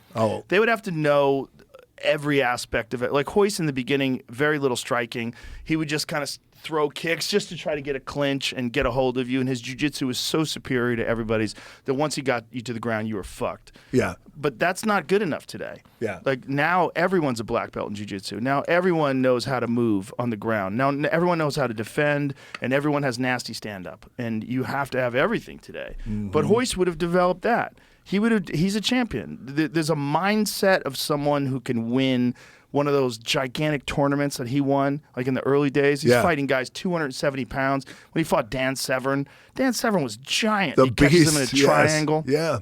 Hoist and is a champion. multiple fights a night. Multiple fights a night. Yes. Yeah. The champions are champions. And the thing is, the level of competition today is so high that it's like there's more required of everyone. But I feel like champions are a very unique breed of individual, and champions would rise in any era because they would figure out what they need to do in accordance to like what's the competition and who's around them, and they would rise to that occasion. That's right. That's what I think. It's the capacity that they have. Yeah, right? they have. And back then, nobody knew. I mean, Marco Huas was the first guy to show us leg kicks. We were like, Jesus Christ, look at this guy. He's just chopping at Paul Varlin's legs. Yeah. You know, Marco was like 220 pounds, and Paul Varlin's the polar bear. He was huge. Fucking huge. Yes. He was like 300 plus, and Marco's just kicking his legs, and eventually the guy collapses, and we're like, oh my God, you can kick the legs. Yes. And then it became a thing. Yeah. Where everybody started kicking legs, and then Pedro Hizzo comes around, and he's the most devastating leg kicker. And there was these guys that learn from what they're seeing around them. And you see that now. We were talking about the calf kick. relatively new thing in MMA, but it's devastating, and everyone does it now. And if you don't know it and you don't know how to check it, you're fucked. Yes. 1 or 2 kicks to the calf and your leg's useless. And done, right? Yeah. Foot goes numb. Yeah, your finished. leg doesn't move. Yes. You can't stand on it right. So you're compromised, and so all your balance is on your left leg now because your right leg's fucked. So you switch stances and you put your left leg forward. Now that gets kicked. And you're that's right, yes, and you're trying not to show your shit. Like, exactly. this You're really trying hurts. to keep a poker face. And Let me ask you this: do you think it ever goes back to at any point where it's different weight classes against each other? it could. Some wild organization in Russia, I'm sure, is doing that right now. There's always someone who's trying. Japan did a lot of that. They did some crazy freak shows. That was the thing about Japan. They love to put like Bob Sapp, 350 pounds of solid muscle, and they put him against Minotauro, who's the champion, who was like 220 natural, but Minotauro won. It was one of those cases where jiu-jitsu prevailed over a larger, scarier opponent. But there's a moment in that fight where Bob Sapp, at the beginning of the fight, pile drives Minotauro. I remember that. And he fucked his neck up for years. His neck was probably never the same again after that fight. Wow. Bob I Sapp was played against Bob Sapp. In football? Yeah. Yeah, he was giant. Fucking giant. Giant. Like a cartoon. He didn't even look like a real person. And the body. Yeah. Yes, insane. 370 Abs. with abs. Yes. Yeah, you would see him and you would go, what? Like when he was across the ring in Pride, that's what they loved. They loved that freak show aspect of it. That Bob Sapp standing over there, just not even looking like a human being, looking like a character in an Avengers movie. Yeah. Look at the size of him. This is the round one. So this is Bob Sapp. So Minotauro shoots for a shot. Bob Sapp picks him up, dumps him on his head, bro. On his fucking head. God. I mean, insane. And Minotauro's got to be in agony. He's going again. there. Yeah, but he got a hold of the leg this time to stop that. But, I mean, it went back and forth, and then Minotauro, he hits the switch, and eventually gets on top of Bob Sapp at the end of the fight and gets him in an armbar. But it was a grueling encounter. Yes. Spent a lot of time on his back getting beaten up by this enormous, super powerful dude. Incredible. And then did Bob gas out? Bob gassed out. Yeah. I mean, Bob was so big. I mean, the cardiovascular requirements of someone who's that big. I mean, Jesus Christ. But also, Minotauro's jiu-jitsu was next level. Yeah, yes. Just super next level. He was really one of the first Brazilian jiu-jitsu black belts to have an elite guard. So, like, when you were if you were on top and he was on his back, you were in still dangerous waters. Yes. Because this guy was just an elite black belt in jiu-jitsu. And for jiu-jitsu, when he caught him in this armbar, it was the biggest win ever. I remember me and my friends After were watching coming back this. from yeah, that. Look at this. Me and my friends are watching this, and when he catches him in this armbar and he eventually gets it, we fucking jumped up and cheered. Because, like, fucking jiu-jitsu. Yeah, look at he's tapping. Right away, yes. And we're like, no way. He did it. He fucking did it. He was our hero. He was the jiu-jitsu hero. Really? Yeah, Minotauro Nogueira was the hero. For sure. Wow. Because he represented jiu-jitsu against the worst case scenario. A fucking super athlete. Yes. A person that didn't even look like a person. Who just dumped you on your fucking head, by the way. A massive guy who was battering him, was beating him up and slamming him on the ground, and he prevailed with skill. Yeah. Yeah. Yeah. Like Minotauro, that guy would be a champion today. He'd be a champion in any era. Yes. Just champions. Yes. Fedor, be a champion in any era. Yes. There's guys like that are just, they're special. They're special people. Did you wish that he had his run in 100%. UFC? Like, Yeah, 100%. What happened there? I don't know. There's a lot of different versions of the story. Yeah. There's a lot of characters in Russia that were connected to Fedor that wanted, they had some heavy requirements of what, they wanted from the UFC, and the UFC wasn't willing to give it to them. And it got pretty testy. It got dangerous. It got, there's some real people over there. Yes. Some real dudes. But I feel like that's the fight business. That's really the fight business from Russia, too. Yes. I mean, these are hard men, and Fedor was the hardest. That motherfucker never changed his expression. He was beating people into a bloody pulp, and he looked like he was sipping tea. The same. Yes. He was a special guy. That mentality, Oh, man. my God. He was a special guy. He fought Kevin Randleman, and Kevin Randleman suplexed him on his neck, just threw him through the air and slammed him on his neck, and within moments afterwards, Fedor had him in an armbar. Moments afterwards. Just a machine. He was a machine. And stoic and deceiving, deceptively, right? Because even Kevin Randleman, just the body, Oh my God. these guys who look like a gazillion dollars, a god. A god. and you have Fedor, who just had like a fucking sloppy body, looked like he just ate a bunch of potatoes and drank beer, big old roll of fat, and just fucked everybody up. So here's the fight. You look at Fedor, that does not look like the best fighter in the world when you look at his body. Unbelievable. But if you look at his movements, yes. his movements were fucking perfect. Yes. He had such good striking, too, and he was so elite on the precise, ground. Yeah. And he was one of the first, guys who could do everything. Ground and pound, stand up, blast you standing up. Here's the slam. This is just the beginning. This is the beginning of the fight, but at one point in time, Fedor figures out a way to get up, and then Randleman suplexes him. And when he suplexed him, right here, right on his neck, boom! Oh. But look, Fedor just immediately rolls. Yep, ate it. He's good. And so they get into this scramble. And this is back when you could throw knees to the head on the ground, too. Pride it. But look, you reversed him. Show how you reversed him, because it was fucking beautiful. Watch this. So Randleman, who is an elite wrestler, you got to imagine what kind of skill it takes to be able to reverse a guy like that. Yes. A real elite college wrestler. You see that fucked up leg? Yeah. See the veins on his leg? That's from a fight with Pedro Hizzo. Pedro Hizzo would kick your leg so hard that all your arteries would burst. And that's what happened. And guys would get compartment syndrome in their leg, where their leg would fill up with blood, and it would take them like 6 months to recover from a Pedro Hizzo fight. Wow. Yeah, Pedro Hizzo was the scariest fucking leg kicker that ever fought in the sport. And look at this, immediately locks up a Kimura, and that's it. That's a wrap. That was Fedor. And look, never changes expression. Look at it, even when he wins. Nothing. No yeehaw, no fuck yeah. Look at as he's getting slammed. Right on his fucking neck, man. And then catches him in the Kimura. That was Fedor. He figured out a way to win against anybody. And for a period of time, he was the greatest ever. I don't know. Yes. It's you got to look at guys when they were at their best. And Fedor, in pride, was one of the greatest of all time, if not the greatest heavyweight ever. Yes. Yeah. He was a monster. I always wish he had that run. I do too. Him versus Brock Lesnar would have been fucking insane. It would have been fucking insane. Him versus Cain Velasquez would have been fucking insane. When Cain was at the top, Cain's another one. There's an argument when Cain was at his very best, like when he beat Brock, when Cain was just destroying everybody. There's an argument that he's the greatest, but his run was less because he was so tough that he broke his body. He was just so mentally tough. He just fucking pushed so hard. In terms of training. Yeah, tore his knees, his shoulder, his back, everything. Everything just started giving out. And then it got to a certain point in his life where he just his body just didn't perform anymore. Yeah. And that was it. He had multiple surgeries. He had a bunch of things wrong with him, and he just couldn't train like he used to be able to train anymore. And that was it. Yeah. I remember that. With a guy like that, how much of that is coach compared to him? Ultimately, he'll make the decision to train, I believe, and push himself. But at what point you think coaches step in and say, let's go? It's hard to say because Cain is another one that was so stoic, and he would never complain. And also the you training wouldn't know sessions. that he's hurt. Yeah, and the training session. Him and DC were just going to war all the time.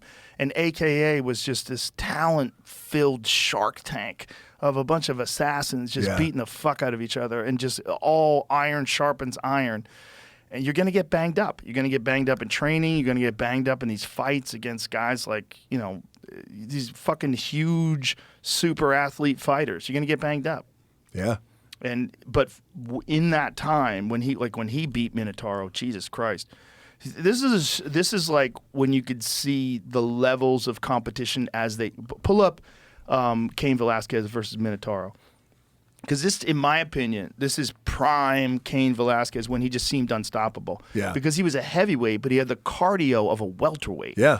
And he had speed and precision, and he never was out of position. Everything he threw, he just threw precise and perfect and technical. And he was so fucking game. And when you watch it, look at these leg kicks. He was so fucking smooth. Yeah. Everything he did was precise. Like the way he's throwing these combinations and head kicks, and his defense is on point. Cain was a monster, man. In his time. And in this time, this Cain Velasquez, I put this Cain Velasquez against anybody that's ever lived. Yeah. And I would love to see it. Yes. He was so fucking good. He was so good. Yeah. And then he lost to Junior Dos Santos, but what a lot of people don't know is that was the first fight on Fox. It was this big fight. I remember that. Yeah. And Cain tore his knee before that fight. His knee was fucked up. Oh, and and he he's- really look at this. Look at that combination. yeah. Boom, boom, boom, boom, boom. That's Kane. That was Kane at his best. That's Yeah. elite Kane. He was a monster. Monster, man. Everybody's terrified of that guy. He Yeah. never got tired. They called him Cardio Kane. Never got tired. Yeah. Never got tired. And he could just I remember go that. Arizona, and I go. want to say, Yep. Arizona State, Yep. or he came out of. Yep. Yeah. Arizona State, then went to AKA to begin his MMA career and just was a monster. Yeah. And was like nothing anybody had ever seen. The guys would get this 1,000-yard stare in their eyes when they'd be in like the second round with him. They couldn't believe they had 4 more rounds to go. This Yes. is fucking insane. Yes. And that guy And would he's just be not across- breathing heavy. No, Yes. just fucking marching you down, beating your ass. Who's next big heavyweight star?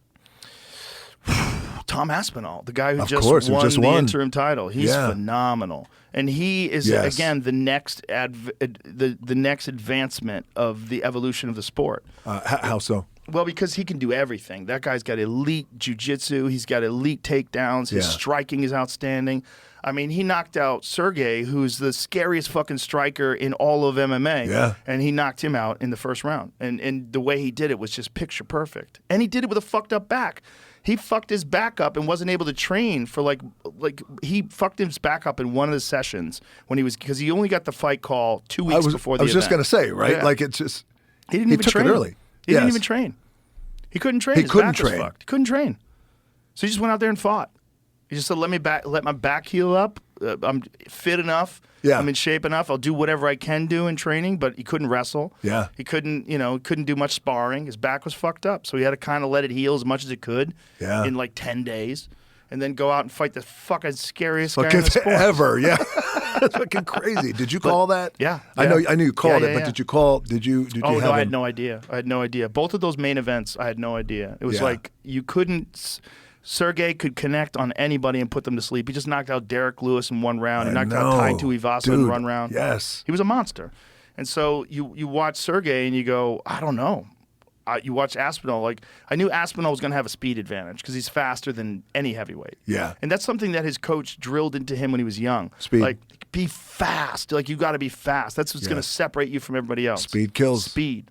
Yeah. And he's a giant dude, 260 plus pounds, but he moves like a fast young guy, Yeah. like a light guy. And so that's what's, and he's also just so well rounded, and he's just beginning. Yeah. I mean, that was really the first big test of his career. He had fought some good guys Just up until that fight. incredible. Yeah. But that is the first guy where you were like, boy, every fight before that, Aspinall was a heavy favorite in my eyes. Yeah. And then that fight, I was like, woo, I don't fucking know. I don't know what's going to happen here. So Yeah. for him to do that, what he did, and to perform that way under those situations, in that circumstance where your back is fucked and you can't really train, incredibly impressive. That's incredible, man. But I want Ngannou back. That's what I want. That's the champion. I mean, dude. That's the champion. Fuck. And that guy, he relinquished his crown. And what he did with Tyson Fury is probably one of the greatest performances in combat sports history. Ever. Right? Ever. Yes. Ever. Yeah. To have that guy go over there with no one gave him any chance. Terrence Crawford was sitting across where you are right now, and he's like, 0 chance. He's going to get knocked out. 0 chance.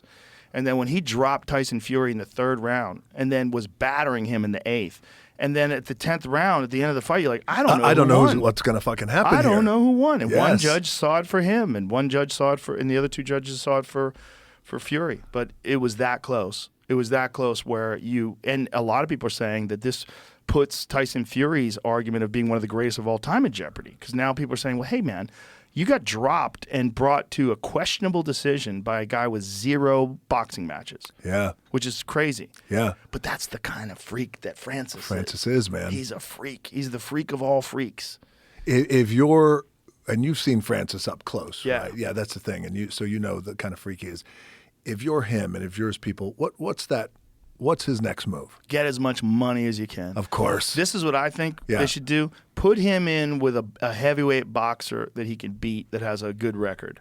Like someone who's in the argument of like a top 10.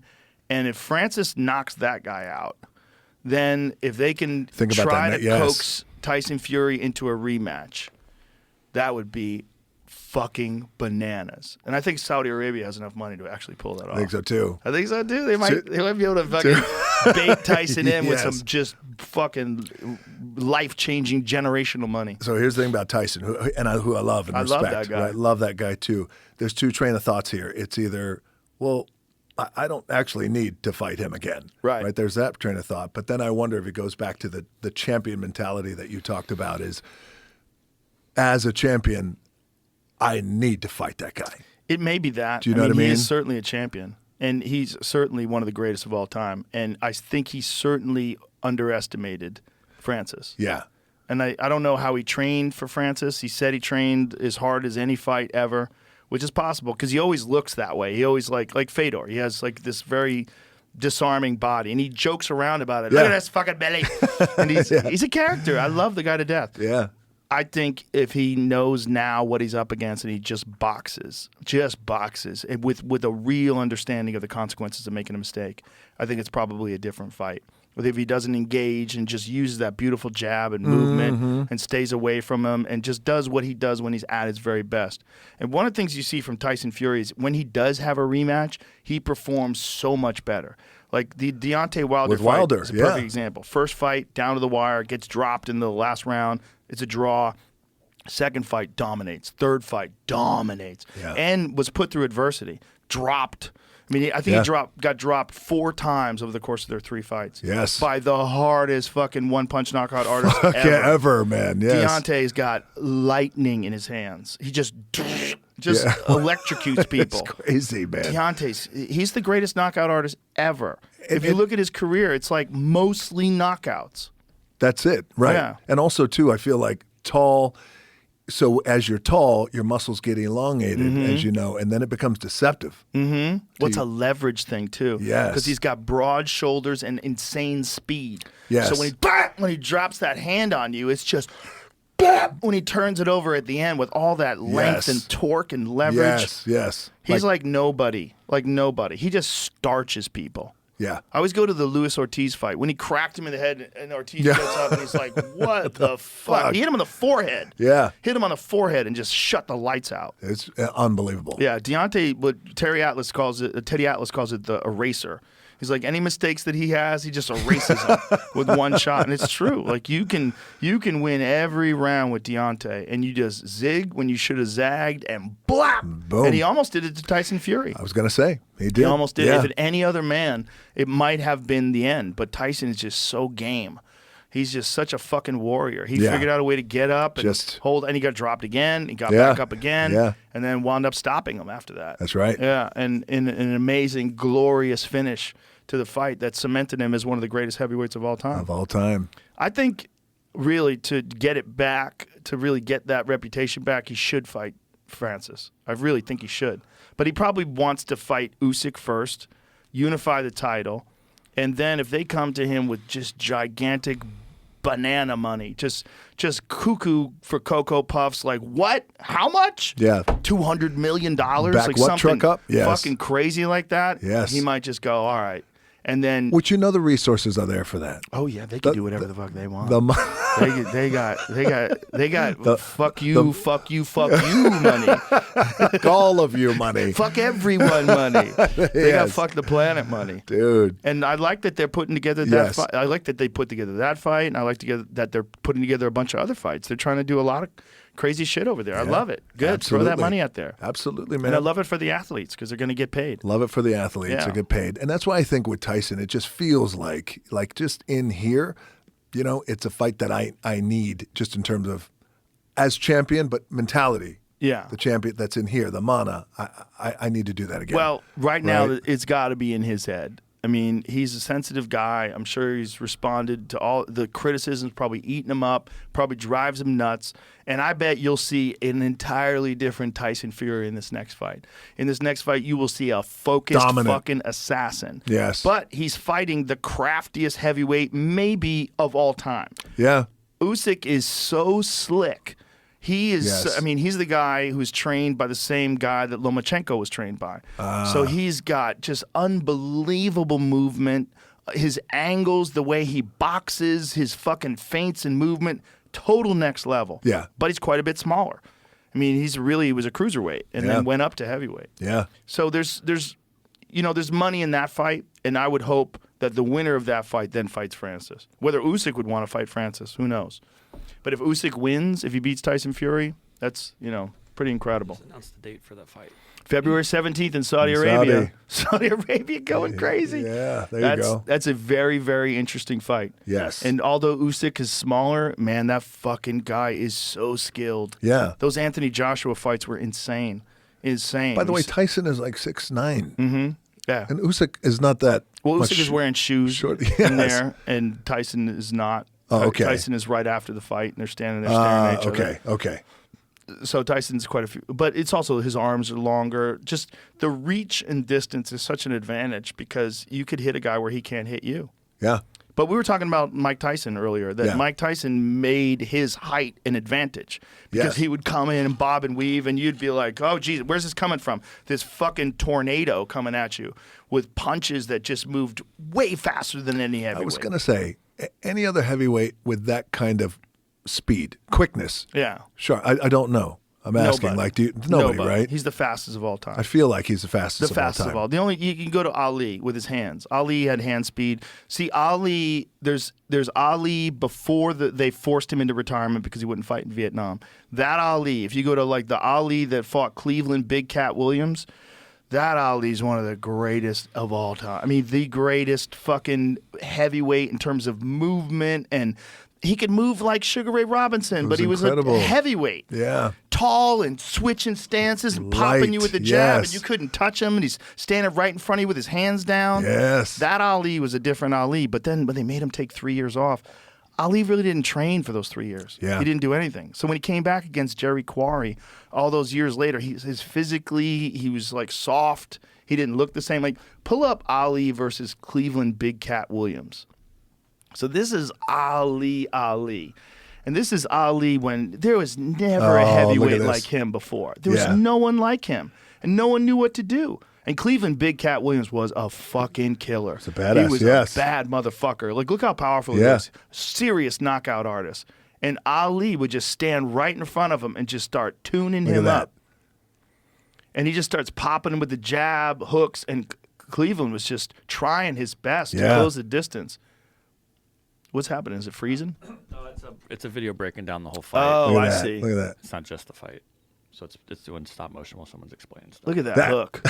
Jab to the body and then the hook, and he's nowhere to be found. Catches him with the hook coming in, and then immediately off the ropes and out into the center. Right out. You just couldn't catch him.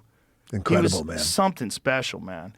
And then eventually he starts tuning Cleveland up and drops him a couple of times. He knew. This is the there end. it is. This is the end. And then he stands over him with his hands up. Look at this. Bang. Bang. Bang. And then One the more. right hand. Boom. Bam. I mean, come on, man. Nobody moved like him. No one, dude. But Tyson. Could you pull Tyson up a was picture? different. Dwayne Johnson, Muhammad Ali. I got to show you this picture, dude. Oh. Yeah. When did you meet Muhammad Ali? When I was a kid. Oh, wow. In New Zealand. Well, I told you my dad was sparring with him. So here's a picture of me sitting on his lap. Do you remember what year this is? This would have been 77. Look at that. Wow. Isn't that cool, man?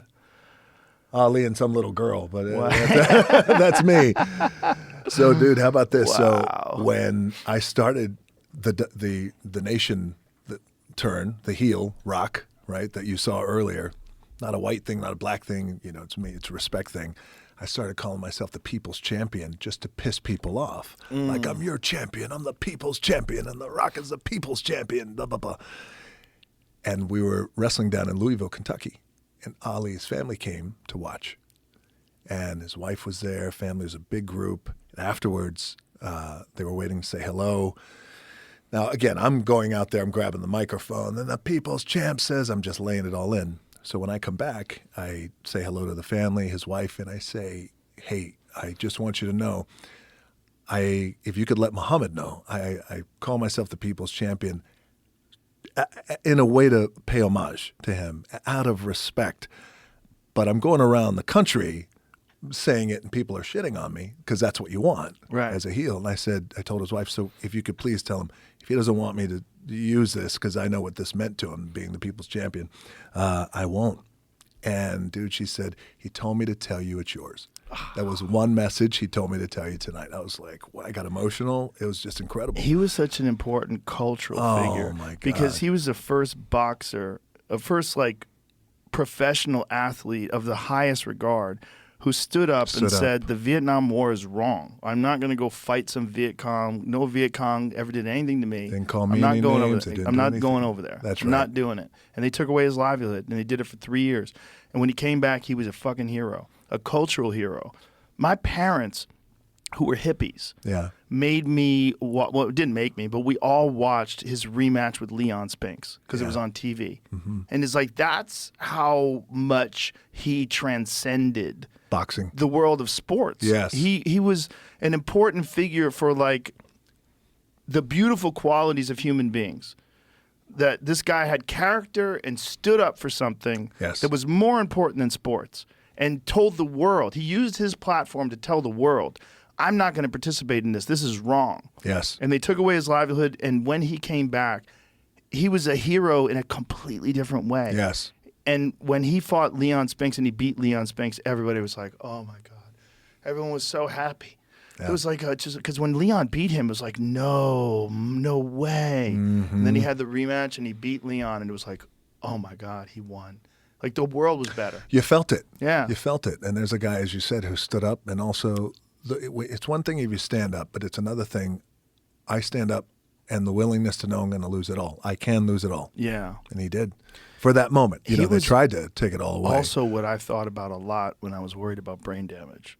I thought about him a lot when I was having headaches from these sparring sessions because he was already deteriorating by then. You know, this was, you know, after he'd fought Larry Holmes, and which was a horrible fight to watch, where Larry was just teeing off on him, and you knew that it was the end was there. And he fought Trevor Berbick, and it's like, God, oh, these are horrible fights to watch. This guy who just needs a payday and can't let it go, and you know, and he was our hero, and now you're watching the worst cliched ending to a great career, a beautiful career, which is a great boxer just getting beat up by the up and coming guys. Yes. It was sad, really. It really like ruined Larry Holmes' career because people hated Larry after that, and Larry was one of the greatest of all time. Greatest of all time, man. Out of Easton, Pennsylvania. And Easton Assassin. Yeah, Easton Assassin. Yeah. One of the best jabs of all time. And just doing his job. One of the best jabs of all time. And so not only were people hating him back then, but Tyson was watching that fight. Remember that? And Tyson watched that, and he knocked out his hero. He beat his hero. And Tyson already made that promise. I'm going to come back, and I'm going to... Well, there's a famous moment where Ali comes up to Tyson before he fights Larry, and he says, "Get this motherfucker for me."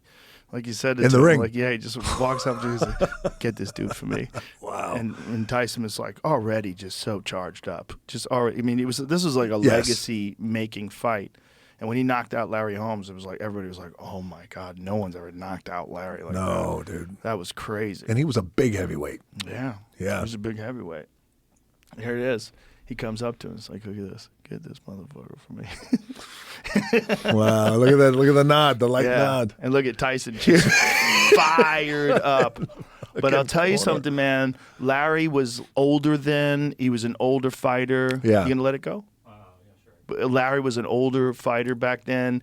You know, back then, this is 36, you know, in the age of no testosterone replacement. Yeah. And Larry had taken some time off and, you know, came back for this fight. He was still very, very good, but Tyson was on another level. Oh, it was just, another level. He was just the new destroyer. He was the new Sonny Liston. He was the new Joe Louis. He was the new Jack Dempsey. Combined. He was just something special. Yes. And combined also because of his trainer had all the videos of those guys. So he watched all those guys and studied their movement. Cuss and Jim Jacobs, who was his manager.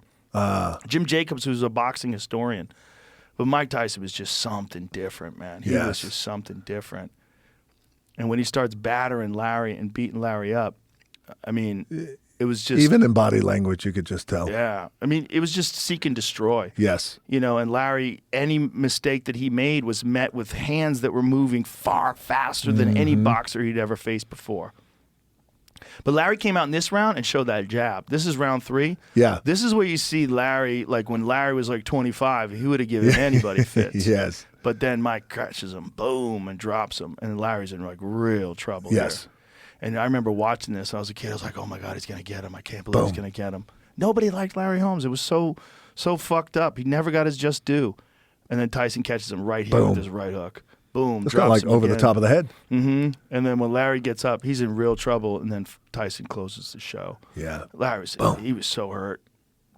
It was so bad. Like right there, that overhand right. Yes. Yeah. I mean, he's just fucked. You know it's coming. And when Mike is coming at you, the punches are coming so fast you can't anticipate what angle they're coming from. Boom. And here's the right hand that comes here. Boom. And then the second one. Boom. That was it. Out cold. Oh, man. That was the legacy-making fight for Mike Tyson. That was the one where everybody's like, God damn, he might be the greatest ever. And he still might be the greatest ever. I think Tyson in his prime, damn, I put him up against anybody. Anybody that's ever lived. Yes. In his prime. I mean, you can't look at Tyson when he lost and Tyson later in his career. I feel like you can only keep up those RPMs when you're fucking there after it for so long before guys lose motivation. Yes. They lose, their body doesn't perform the same way anymore. There are too many wars, whatever it is. But if you look at the Tyson when he was storming the gates, when he was in his prime, like no one ever. And motivating, too. Oh, my God. I remember watching his fights and just ready to fucking run through a wall, train anything I could do, dude. Do anything. You're just like, what? How is it possible that a person could be that proficient at something? Dude, so at about the time when I was my first amateur wrestling days in high school and all that, again, as you're 15, 16, you're looking for a way, what's my thing? And you're just thinking about money. Like, I want to make money. And so I was kind of had a connection to boxing. My old man boxed. We watch all the fights. Tyson... Michael Spinks, 87, I think, or 88. Remember that? Mm-hmm. Yeah. And I think that Spinks was champion. Spinks was right? He was the light heavyweight champion, and then he beat Larry Holmes, won the heavyweight title. I think he had one version of the heavyweight title. I think it was a unification fight. Is that correct? It was the one in like 90 seconds. Mm-hmm. Yeah. Right? And I remember, and at that time Mike was coming up. Here it is. Yeah, this was, I think Mike said that he fought this with a venereal disease. Which is hilarious. He had like gonorrhea or some shit. Don't we all? But, Spinks was just terrified going into this fight. You saw that in their face-off, too. You saw it. I mean, right. It was just an execution. I mean, Tyson was just... and Michael was really... He just drops him to the body there. Yep. Michael was really a light heavyweight. I mean, he blew up. He put on some weight to make it up to heavyweight, but he just never had the kind of power. He was an amazing light heavyweight, but at heavyweight, he just did not have the kind of power. And here comes the bomb. The bat, that's it. Yeah. That's like a ghost fucking punch that comes out of nowhere, right? Just a fucking ruthless right hand. And that was it. So, dude, during this time in my life, I'm thinking, I got an idea. Amateur wrestling, I'm not jiving with. I like pro wrestling. My old man has taught me how to box just a little bit. That's what I should do. Whoa. I should box. Because at that time, my eyes were on Michael Spinks. And I used to think at that time, even though I got a lot of respect for the game, and I always think everybody's got a one-punch chance, right? Mm-hmm. I was like, I know. I bet you I could work my ass off, and in 2-3 years, with the right coaching and discipline and training, I could be up there. And if Michael Spinks is heavyweight champion, I got a shot. I think I got a shot. Dude, and now again, I'm fucking 15. Right, of course. Yeah. I'm like, I got a shot. I see this fight. And I went, there's no fucking way. With Mike Tyson as champion, that my dreams of boxing and making money, whatever, come true. Yeah, where does it go? It goes to getting executed. Like if everything goes well, you get executed. If all the training goes well and the discipline, the road work, you get executed, dude. Yeah. Yeah, there's levels. Well, listen, brother, it's been awesome to sit down and talk to you, and you're an inspirational guy. You really are. You're a guy that you're just a workhorse, man, and you're such a fucking expression of positive energy and in all of the things you do in life, and I just appreciate you very much, and I really appreciate you coming on here, man. Oh, brother, look, I appreciate you. Thank you, and this has been years in the making, man. Years in the making, and it was really fun to get to hang out together. No cameras, no bullshit. Oh, it's great. We just all got together and had a good time and worked out, and it was fun. It was fun. Well, I appreciate all you do, all Thank you are. Appreciate all you do, Appreciate the brotherhood. We'll do it again. We'll do it again. Thank you, Bye, brother. everybody. See you guys.